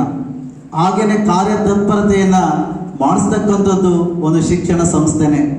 ಆ ಕಾರ್ಯತತ್ಪರತೆಯನ್ನು ಸರಿಯಾದ ರೀತಿಯಲ್ಲಿ ನಾವು ಧೈರ್ಯದಿಂದ ನಮ್ಮ ಜೀವನಕ್ಕೋಸ್ಕರ, ನಮ್ಮ ಭವಿಷ್ಯಕ್ಕೋಸ್ಕರ, ನಮ್ಮ ತಂದೆ ತಾಯಿಗಳಿಗೋಸ್ಕರ, ನಮ್ಮ ಗುರುಗಳಿಗೋಸ್ಕರ, ನಮ್ಮ ಸಮಾಜಕ್ಕೋಸ್ಕರ, ನಮ್ಮ ಬಂಧುಗಳಿಗೋಸ್ಕರ ಮತ್ತು ನಮ್ಮ ರಾಷ್ಟ್ರಕ್ಕೋಸ್ಕರ ಇಡೀ ಪ್ರಪಂಚವೇ ನಮ್ಮದು ಅನ್ನೋ ಒಂದು ವಸುಧೈವಕ ಕುಟುಂಬಕಂ ಅಂತ ಏನು ನಾವು ಭಾವಿಸಿದ್ದೇವೆ, ಆ ಹಿನ್ನೆಲೆಯಲ್ಲಿ ಪ್ರಪಂಚದ ಎಲ್ಲ ರಾಷ್ಟ್ರಗಳಲ್ಲಿಯೂ ನಮ್ಮ ವಿದ್ಯಾರ್ಥಿಗಳಿದ್ದಾರೆ ಇವತ್ತು. ನಮ್ಮ ಉಳಿಯಾರ್ ಕೆಂಕೆರೆ ಕಾಲೇಜಿನ ಹಾಗೂ ನಮ್ಮ ಹೈಸ್ಕೂಲ್ ವಿದ್ಯಾರ್ಥಿಗಳು, ಉಳಿಯಾರ್ ಕೆಂಕೆರೆ KPS ಅಂತ ಏನು ಕರಿತೀವಿ, ಆ ಕಾಲೇಜಿನ ವಿದ್ಯಾರ್ಥಿಗಳು ಇಡೀ ಪ್ರಪಂಚದ ಎಲ್ಲ ದೇಶಗಳಲ್ಲಿದ್ದಾರೆ ಸರ್. ಹಾಗೆ BMS ಕಾಲೇಜಿನಲ್ಲಿ ಇರ್ತಕ್ಕಂಥವರು ಸಹ ಮುಂದೆ ಎಲ್ಲ ದೇಶಗಳಲ್ಲಿ ನಮ್ಮ ರಾಷ್ಟ್ರದ ಕೀರ್ತಿಯನ್ನು ಹಚ್ಚುವಂತಹ ಕೆಲಸವನ್ನು, ಬೆಳೆಸುವಂತಹ ಕೆಲಸವನ್ನು ಮಾಡಲಿ ಅಂತ ಹೇಳ್ತಾ ಇನ್ನು 4 ಮಾತನಾಡೋದಕ್ಕೆ ಅವಕಾಶ. ಜ್ಞಾನಕ್ಕೆ ಮೀರಿದಂಥ ಯಾವುದೇ ಶಕ್ತಿ ಪ್ರಪಂಚದಲ್ಲಿ ಇಲ್ಲ. ಜ್ಞಾನಕ್ಕೆ ಹೋಲಿಕೆ ಆಗುವಂಥದ್ದು ಕೂಡ ಯಾವುದೂ ಕೂಡ ಇಲ್ಲಿ ಇಲ್ಲ, ಅದು ನಿಮಗೆ ಚೆನ್ನಾಗಿ ಗೊತ್ತಿದೆ. ಹಾಗಾಗಿ ನಮ್ಮ ನಿರಂತರ ಪ್ರಯತ್ನ ಜ್ಞಾನವನ್ನು ಗಳಿಸುವಂತ ಹೋಗಬೇಕೇ ಹೊರತು ಯಾವುದಕ್ಕೋ ಬಲಿಯಾಗೋದ್ರಲ್ಲಿ ಖಂಡಿತವಾಗಿ ಬೇಡ. ಏಕೆಂದರೆ ಪಠ್ಯಪುಸ್ತಕ ನಮ್ಮ ಭವಿಷ್ಯವನ್ನು, ನಮ್ಮ ಅಂಕಗಳನ್ನು ನಿರ್ಧರಿಸುತ್ತೆ. ಆದರೆ ಈ ಜನರಲ್ ನಾಲೆಡ್ಜ್ ಇದೆಯಲ್ಲ, ಇದು ಪ್ರಪಂಚವನ್ನೇ ನಮಗೆ ತೆರೆದು ತೋರಿಸುತ್ತೆ. ಇವತ್ತು ನಿಮಗೆ ಎಷ್ಟೋ ವಿಷಯಗಳನ್ನು ತಿಳಿಯೋದಕ್ಕೆ ಪುಸ್ತಕದ ಅಗತ್ಯವೇ ಇಲ್ಲ. ನಿಮ್ಮ ಕೈಲಿರುವಂಥ ಒಂದು ಪುಟ್ಟ ಮೊಬೈಲು ಇಡೀ ಪ್ರಪಂಚವನ್ನೇ ನಿಮಗೆ ಪರಿಚಯ ಮಾಡಿಕೊಡ್ತಾ ಇದೆ. ಆದರೆ ನೀವು ಅದನ್ನು ಬಿಟ್ಟು ಬೇರೆ ಯಾವುದೋ ಅದರಲ್ಲಿ ನೋಡ್ತಾ ಕಾಲವನ್ನು ಕಳೀತಾ ಇದ್ದೀರಿ. ಯಾಕೆ ಅಂದರೆ ಇವತ್ತು ನೀವು ಪರೀಕ್ಷೆಯನ್ನು ಬರೆದಿದ್ದೀರಿ, ಮತ್ತು ಅದು IAS ಮತ್ತು KASಗೆ ಒಂದು ಸಣ್ಣ ದಾರಿ ಕೂಡ ಆಗಬಹುದೇನೋ. ಇಂಥ ಒಂದು ಪ್ರಯತ್ನವನ್ನು ನಮ್ಮ ಹುಳಿಯಾರಿನ ಪದವಿ ಕಾಲೇಜಿನ ವೀರಣ್ಣ ಸರ್ ಅವರು ವರ್ಷನೂ ಹಮ್ಮಿಕೊಳ್ತಾ ಇದ್ದಾರೆ. ಇದು ನಿಜವಾಗಿ ಕೂಡ ಹೆಮ್ಮೆ ಪಡ್ಕೊಳ್ಳುವಂಥದ್ದು. ಯಾಕೆಂದರೆ ಅವರಿಗೆ ಎಷ್ಟು ಆಸಕ್ತಿ ಇದೆ ಇದರಲ್ಲಿ ಅಂದರೆ, ಎಷ್ಟು ವಿದ್ಯಾರ್ಥಿಗಳನ್ನು ಸೇರಿಸೋದಕ್ಕೆ ಅವ್ರು ಎಷ್ಟೆಲ್ಲ ಪ್ರಯತ್ನ ಪಡ್ತಾರೆ. ನಿಜವಾಗೂ ಅವ್ರ ಬಗ್ಗೆ ನನಗೆ ಖಂಡಿತ ಗೌರವ ಇದೆ. ಒಳ್ಳೆ ಕಾಲೇಜು, ಹೊರಗೆ ಬರ್ತಾ ಅಲ್ಲಿ ಅರಳದಂಥ ಹೂಗಳು, ಇಲ್ಲಿ ನೀವು, ಇವೆಲ್ಲವೂ ಖುಷಿ ಕೊಡುವಂಥ ವಿಷಯನೇ.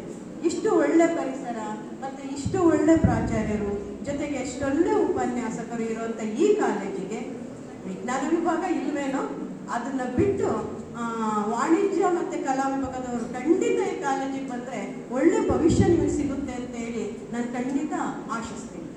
ಹಾಗಾಗಿ ಸಾಧ್ಯವಾದಷ್ಟು ಮಟ್ಟಿಗೆ ಈ ಕಾಲೇಜಿಗೆ ಸೇರಿ ಎಲ್ಲೋ ಹೋಗಿ ಎಲ್ಲೋ ಕಳೆದು ಹೋಗೋದಕ್ಕಿಂತ ನಮ್ಮೂರಿನಲ್ಲಿರುವಂಥ ಈ ಕಾಲೇಜನ್ನು ಉದ್ಧಾರ ಮಾಡೋದು ಖಂಡಿತ ನಮ್ಮೆಲ್ಲರಿಗೂ ಬೇಕಾಗಿರೋದು. ಜೊತೆಗೆ ನೀವು ಮತ್ತು ಶಿವಮೂರ್ತಿ ಸರು, ರೇವಣ್ಣ ಸರು ಎಲ್ಲ ಹೇಳಿದ್ರು, ತಂದೆ ತಾಯಿಗೆ, ಶಿಕ್ಷಕರಿಗೆ, ಕಾಲೇಜಿಗೆ ಒಳ್ಳೆ ಹೆಸರು ತಂದುಕೊಡ್ರಿ ಅಂತೇಳಿ. ಖಂಡಿತವಾಗಿ ಹೌದು.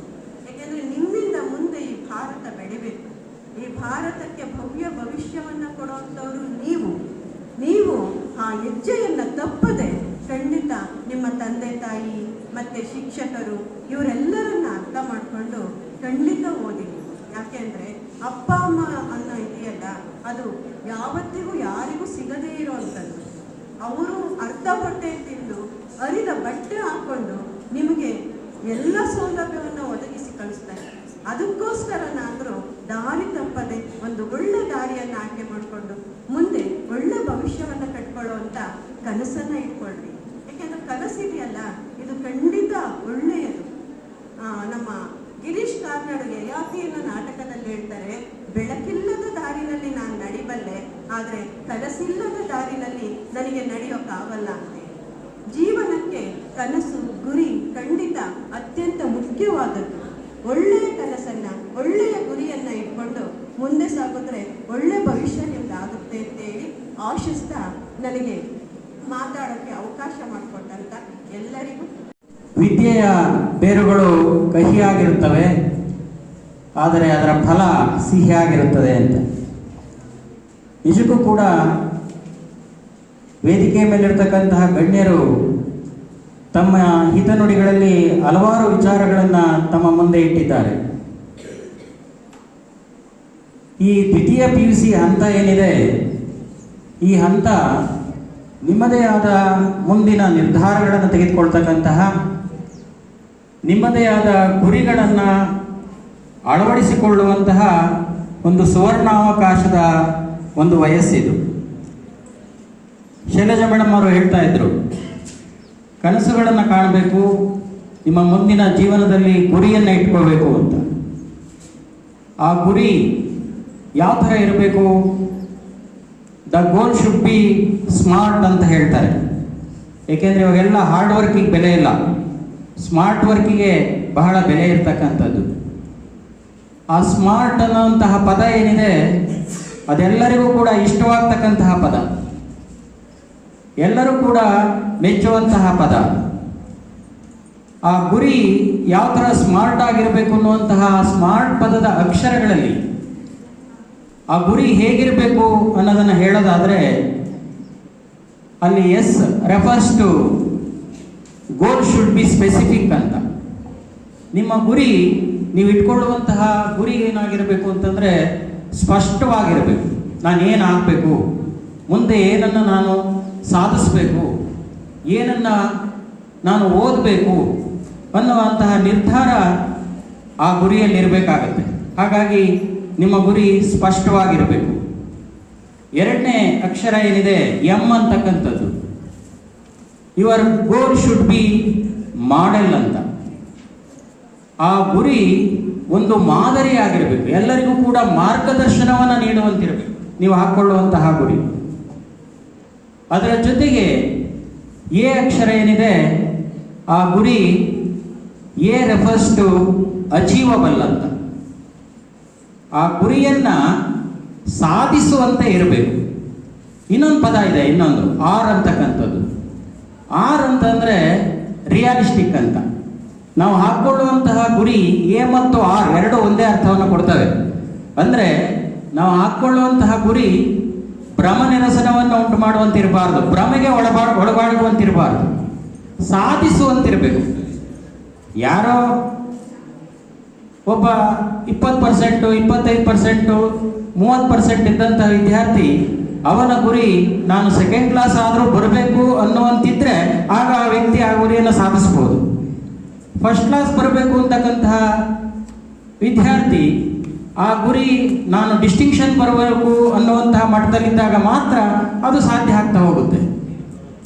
ಯಾರೋ ಒಬ್ಬ 20% ಬರಬೇಕು ಅಂತಿದ್ದಾನೋ ನಾನು ರಾಜ್ಯಕ್ಕೆ ಪ್ರಥಮ ರ್ಯಾಂಕ್ ಬರಬೇಕು ಅಂತ ಹೊರಟ್ರೆ ಕಷ್ಟ ಆಗ್ಬಿಡುತ್ತೆ. ಹಾಗಾಗಿ our goal should be realistic. ಇನ್ನೊಂದು ಪದ ಇದೆ ಅದರಲ್ಲಿ, ಟಿ ಅನ್ನುವಂಥದ್ದು. ಆ T refers to time being ಅಂತ. ನಾವು ಹಾಕ್ಕೊಳ್ಳುವಂತಹ ಗುರಿ ಬಹಳ ಕಾಲದವರೆಗೆ ಸಾಧಿಸುವಂತಿರಬಾರ್ದು. It should be time being. ಅದರಲ್ಲಿ ಸಮಯ, ನಾವು ಹಾಕಿಕೊಳ್ಳುವಂತಹ ಗುರಿಯನ್ನು ಸಾಧನೆ ಮಾಡೋದಕ್ಕೆ ಸಮಯಾವಕಾಶವನ್ನು ಕೂಡ ಹಾಕ್ಕೊಳ್ಬೇಕಾಗತ್ತೆ. ಈ ಎಲ್ಲ ಪದಗಳು ನೋಡಿ ಒಂದೊಂದು ಅರ್ಥವನ್ನು ಹೊಂದಿರತಕ್ಕಂತಹ ಈ ಸ್ಮಾರ್ಟ್ ಅನ್ನುವಂತಹ ಗುರಿಯನ್ನು ನೀವು ಇಟ್ಕೊಂಡಿದ್ದೆ ಆದರೆ ಜೀವನದಲ್ಲಿ ನೀವು ಏನು ಬೇಕಾದರೂ ಸಾಧಿಸಬಹುದು. ದೃಢ ನಿರ್ಧಾರಗಳನ್ನು ತೆಗೆದುಕೋಬೇಕು. ಈ ಹಂತದಲ್ಲಿ ನೀವೆಲ್ಲರೂ ಕೂಡ ಈಗ ದ್ವಿತೀಯ PUC ಪರೀಕ್ಷೆಯನ್ನು ಎದುರಿಸ್ತಾ ಇದ್ದೀರಿ. ಫೆಬ್ರವರಿ 28ನೇ ತಾರೀಕು ಪ್ರಾರಂಭ ಆಗ್ತಾ ಇದೆ. ಈ ಪರೀಕ್ಷೆಯಲ್ಲಿ ನೀವು ಮುಂದೆ ಇಟ್ಕೊಳ್ಬೇಕಾದಂತಹ ಗುರಿ ನಾನು ಒಳ್ಳೆಯ ಅಂಕಗಳನ್ನು ತಗೋಬೇಕು, ಡಿಸ್ಟಿಂಕ್ಷನ್ ಬರಬೇಕು. ಸೈನ್ಸ್ ವಿದ್ಯಾರ್ಥಿಗಳು ಎಲ್ರಿಗೂ ಆಸೆ ಇರುತ್ತೆ, ನಾನು ಇಂಜಿನಿಯರಿಂಗ್ ಮಾಡಬೇಕು, MBBS ಮಾಡಬೇಕು. ಆ ಗುರಿಯ ಸಾಧನೆಗೆ ನಿಮ್ಮ ಸಾಧನೆ ಇರಬೇಕಾಗುತ್ತೆ. ಅದಕ್ಕೇನು ಅವಶ್ಯಕತೆ ಇದೆ ಆ ಎಲ್ಲ ಪೂರ್ವ ಸಿದ್ಧತೆಯನ್ನು ಮಾಡಬೇಕಾಗತ್ತೆ. ಈ ನಿಟ್ಟಿನಲ್ಲಿ ನಮ್ಮ ಅಕ್ಕಪಕ್ಕದ ಎಲ್ಲ ಕಾಲೇಜುಗಳಿಗೆ ಪ್ರೊಫೆಸರ್ NC ವೀರಣ್ಣ ಸರ್ ಅವರು ಭೇಟಿ ಕೊಟ್ಟು ನಿಮಗೆಲ್ಲರೂ ಕೂಡ ಒಂದು ಶೀರ್ಷಿಕೆಯಡಿ ಒಂದು ಕ್ಲಾಸನ್ನು ಉಪನ್ಯಾಸವನ್ನು ನೀಡಿದ್ದಾರೆ. ಪರೀಕ್ಷೆಯ ಒಂದು ಅವಕಾಶ, ಸಂಭ್ರಮಿಸಿ ಅಂತ. ನಿಜಕ್ಕೂ ಕೂಡ ಅದು ಒಂದು ಅವಕಾಶವೇ. ಆ ಅವಕಾಶವನ್ನು ನೀವು ಹೇಗೆ ಸದುಪಯೋಗ ಪಡಿಸ್ಕೋಬೇಕು ಅನ್ನೋದ್ರ ಬಗ್ಗೆ, ಸಾಕಷ್ಟು ಪರೀಕ್ಷೆಗೆ ಹೇಗೆ ಸಿದ್ಧರಾಗಬೇಕು, ನಿಮ್ಮ ಮನಸ್ಥಿತಿ ಹೇಗಿರಬೇಕು ಅನ್ನೋದ್ರ ಬಗ್ಗೆ ನಿಮಗೆಲ್ಲರೂ ಕೂಡ ಒಂದು ಉಪನ್ಯಾಸ ಕಾರ್ಯಕ್ರಮವನ್ನು ನೆರವೇರಿಸಿಕೊಟ್ಟಿದ್ದಾರೆ. ಅವರಿಗೆ ನಾನು ನಮ್ಮೆಲ್ಲರ ಪರವಾಗಿ ಕೃತಜ್ಞತೆಗಳನ್ನು ತಿಳಿಸ್ತೇನೆ. ಹಾಗೆಯೇ ಹಿತ್ತಲು ಗಿಡ ಮುದ್ದಲ್ಲ ಅಂತಾರೆ. ಗ್ರಾಮೀಣ ಭಾಗದಲ್ಲಿ ನಿಮಗೆ ಒಳ್ಳೆಯ ಅವಕಾಶ ಇದೆ, ಒಳ್ಳೆಯ ಕಾಲೇಜು, ಒಳ್ಳೆಯ ಪರಿಸರ. ನೀವೆಲ್ಲರೂ ಕೂಡ ಈ ಸ್ಪರ್ಧಾತ್ಮಕ ಪರೀಕ್ಷೆಯೊಂದಿಗೆ ಇಲ್ಲಿನ ವಾತಾವರಣವನ್ನೆಲ್ಲ ನೋಡಿದಿರಿ. ಒಳ್ಳೆಯ ಉಪನ್ಯಾಸಕ ವೃಂದ ಇದೆ.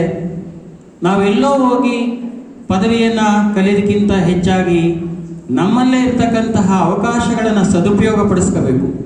ಒಳ್ಳೆಯ ಉಪನ್ಯಾಸಕರಿದ್ದರೆ, ಸುಸಜ್ಜಿತವಾದ ಕಟ್ಟಡ ಇದೆ, ಓದೋದಕ್ಕೆ ನಿಮಗೆ ಒಳ್ಳೆಯ ವಾತಾವರಣವನ್ನು ಇಲ್ಲಿನ ಪ್ರಾಂಶುಪಾಲರು ಮತ್ತು ಉಪನ್ಯಾಸಕರಿಂದ ಒದಗಿಸಿಕೊಟ್ಟಿದೆ ನಿಮಗೆ. ಏಕೆಂದರೆ ನಾನು ನೋಡ್ತಾ ಇರ್ತೇನೆ, ಹಿಂದಿನ ದಿನಗಳಲ್ಲಿ ಈ ಕಾಲೇಜು ಇದ್ದಂತಹ ರೀತಿಗೂ ಈಗ ಅದು ಬೆಳೀತಾ ಇರತಕ್ಕಂತಹ ರೀತಿಗೂ ಸಾಕಷ್ಟು ವ್ಯತ್ಯಾಸ ಇದೆ. ಇದಕ್ಕೆಲ್ಲ ಕಾರಣ ಇಲ್ಲಿನ ಪ್ರಾಂಶುಪಾಲರು ಮತ್ತು ಉಪನ್ಯಾಸಕ ವೃಂದದವರ ಶ್ರಮ. ಆ ಶ್ರಮ ಸಾರ್ಥಕ ಆಗಬೇಕಾದ್ರೆ ವಿದ್ಯಾರ್ಥಿಗಳ ಸಂಖ್ಯೆ ಗ್ರಾಮೀಣ ಭಾಗದ ಇಂತಹ ಕಾಲೇಜುಗಳನ್ನು ಉಳಿಸ್ಬೇಕಾಗಿದೆ. ನಾವು ಇವತ್ತೆಲ್ಲ ಕೂಡ ಅದು PU ಕಾಲೇಜ್ ಆಗಲಿ, ಹೈಸ್ಕೂಲ್ ಆಗಲಿ ಅಥವಾ ಪದವಿ ಕಾಲೇಜುಗಳಾಗಲಿ, ಗ್ರಾಮೀಣ ಭಾಗದಲ್ಲಿ ಇರ್ತಕ್ಕಂತಹ ಇಂತಹ ಅವಕಾಶಗಳನ್ನು ಮಕ್ಕಳು ಸದುಪಯೋಗ ಪಡಿಸ್ಕೋಬೇಕು. ಎಲ್ಲೋ ಹೋಗಿ ದೂರದ ತಾಲೂಕು ಕೇಂದ್ರಗಳಲ್ಲೋ ಇನ್ನೆಲ್ಲೋ ವ್ಯಾಸಂಗ ಮಾಡೋದಕ್ಕಿಂತ ಇಲ್ಲಿನ ವಾತಾವರಣವನ್ನು, ಇಲ್ಲಿನ ಉಪನ್ಯಾಸಕ ವೃಂದವನ್ನು ಬಳಸ್ಕೊಂಡಿದ್ದೆ ಆದರೆ ನೀವು ಇನ್ನೂ ಕೂಡ ಉತ್ತಮ ಸಾಧನೆಯನ್ನು ಮಾಡೋದಕ್ಕೆ ಅವಕಾಶ ಇದೆ. ನೀವೆಲ್ಲರೂ ಕೂಡ ಮುಂದಿನ ದಿನಗಳಲ್ಲಿ ಮುಂದೆ ಬರ್ತಕ್ಕಂಥ ಪರೀಕ್ಷೆಗಳಲ್ಲಿ ಒಳ್ಳೆಯ ಅಂಕಗಳನ್ನು ಪಡೀಲಿ ಮತ್ತು ನೀವು ಇಡುವಂತಹ ಪ್ರತಿ ಹೆಜ್ಜೆನೂ ಕೂಡ ಯಶಸ್ಸು ಸಿಗಲಿ, ನಿಮ್ಮ ಕನಸುಗಳು ನನಸಾಗಲಿ ಅಂತ ಹೇಳ್ತಾ, ಈ ಸಂದರ್ಭದಲ್ಲಿ ಮುಂದೆ ಬರ್ತಕ್ಕಂತಹ ಪರೀಕ್ಷೆಗೆ ಎಲ್ಲ ವಿದ್ಯಾರ್ಥಿಗಳು ಕೂಡ ಆಲ್ ದಿ ಬೆಸ್ಟ್ ಹೇಳ್ತಾ, ಈ ಒಂದು ಸಂದರ್ಭದಲ್ಲಿ ನನಗೆ ನನ್ನೆರಡು ಮಾತುಗಳನ್ನು ಆಡೋದಕ್ಕೆ ಅವಕಾಶ ಮಾಡಿಕೊಟ್ಟಂತಹ ಈ ಕಾಲೇಜಿನ ಪ್ರಾಂಶುಪಾಲರಿಗೆ, ಉಪನ್ಯಾಸಕ ವೃಂದದವರಿಗೆ ಹಾಗೂ ವೇದಿಕೆಗೆ ನಿಮ್ಮೆಲ್ಲರಿಗೂ ವಂದಿಸುತ್ತಾ ನನ್ನೆರಡು ಮಾತುಗಳನ್ನು ಮುಗಿಸ್ತೇನೆ. ಧನ್ಯವಾದಗಳು. ಯಾವುದಾದ್ರೂ ದೇಶವನ್ನ ನಾಶ ಮಾಡಬೇಕಾದ್ರೆ ಈ ಕಡೆ ಕೇಳಿ, ಯಾವ್ದಾದ್ರು ಒಂದು ದೇಶವನ್ನ ನಾಶ ಮಾಡ್ಬೇಕಾದ್ರೆ ನಾವು ಕೇವಲ ಮದ್ದು ಗುಂಡುಗಳನ್ನ ಹಾಕೋದ್ರಿಂದ ಅಷ್ಟೇ ದೇಶವನ್ನ ಬೇಗ ನಾಶ ಮಾಡಬಹುದು ಅಂತ ಹೇಳಿ ನಾವು ಅಂದ್ಕೊಂಡಿದ್ರೆ, ಯಾವುದೇ ಮದ್ದು ಗುಂಡುಗಳನ್ನ ಬಳಸದೆ, ಯಾವುದೇ ವೆಪನ್ಸ್ ಅನ್ನ ಬಳಸದೆ ಆ ದೇಶದ ಮಕ್ಕಳಿಗೆ ಕೊಡ್ತಕ್ಕಂಥ ಶಿಕ್ಷಣ ಗುಣಮಟ್ಟವಲ್ಲದ ಶಿಕ್ಷಣವನ್ನ ಕೊಟ್ರೆ ಆ ದೇಶ ತಾನಾಗಿ ಅದು ಏನಾಗುತ್ತೆ, ದಿವಾಳಿ ಅಂಚಿಗೆ ಹೋಗುತ್ತೆ. ಯಾವ ದೇಶದಲ್ಲಿ ಗುಣಮಟ್ಟದ ಶಿಕ್ಷಣವು ಇರದಿಲ್ವೋ ಆ ದೇಶ ತಾನಾಗಿ ದಿವಾಳಿ ಅಂಚಿಗೆ ಹೋಗುತ್ತೆ. ಉದಾಹರಣೆಗೆ ನಾವು ಅರಬ್ ಕಂಟ್ರೀಸ್ಗಳನ್ನ ನಾವು ಕಾಣಬಹುದು. ನೋಡಿ, ನಮ್ಮಲ್ಲಿ ಗುಣಮಟ್ಟದ ಶಿಕ್ಷಣವನ್ನ ಕೊಡಬೇಕಂತಲೇ ಆ ಒಂದು ಸರ್ಕಾರ ಸಾಕಷ್ಟು ಯೋಜನೆಗಳನ್ನ ಮಾಡಿಕೊಂಡಿದೆ. ನಮ್ಮ ತುಮಕೂರು, ನಮ್ಮ ಕರ್ನಾಟಕ ರಾಜ್ಯದಲ್ಲೇ ತಿಳ್ಕೊಳ್ಳೋಣ.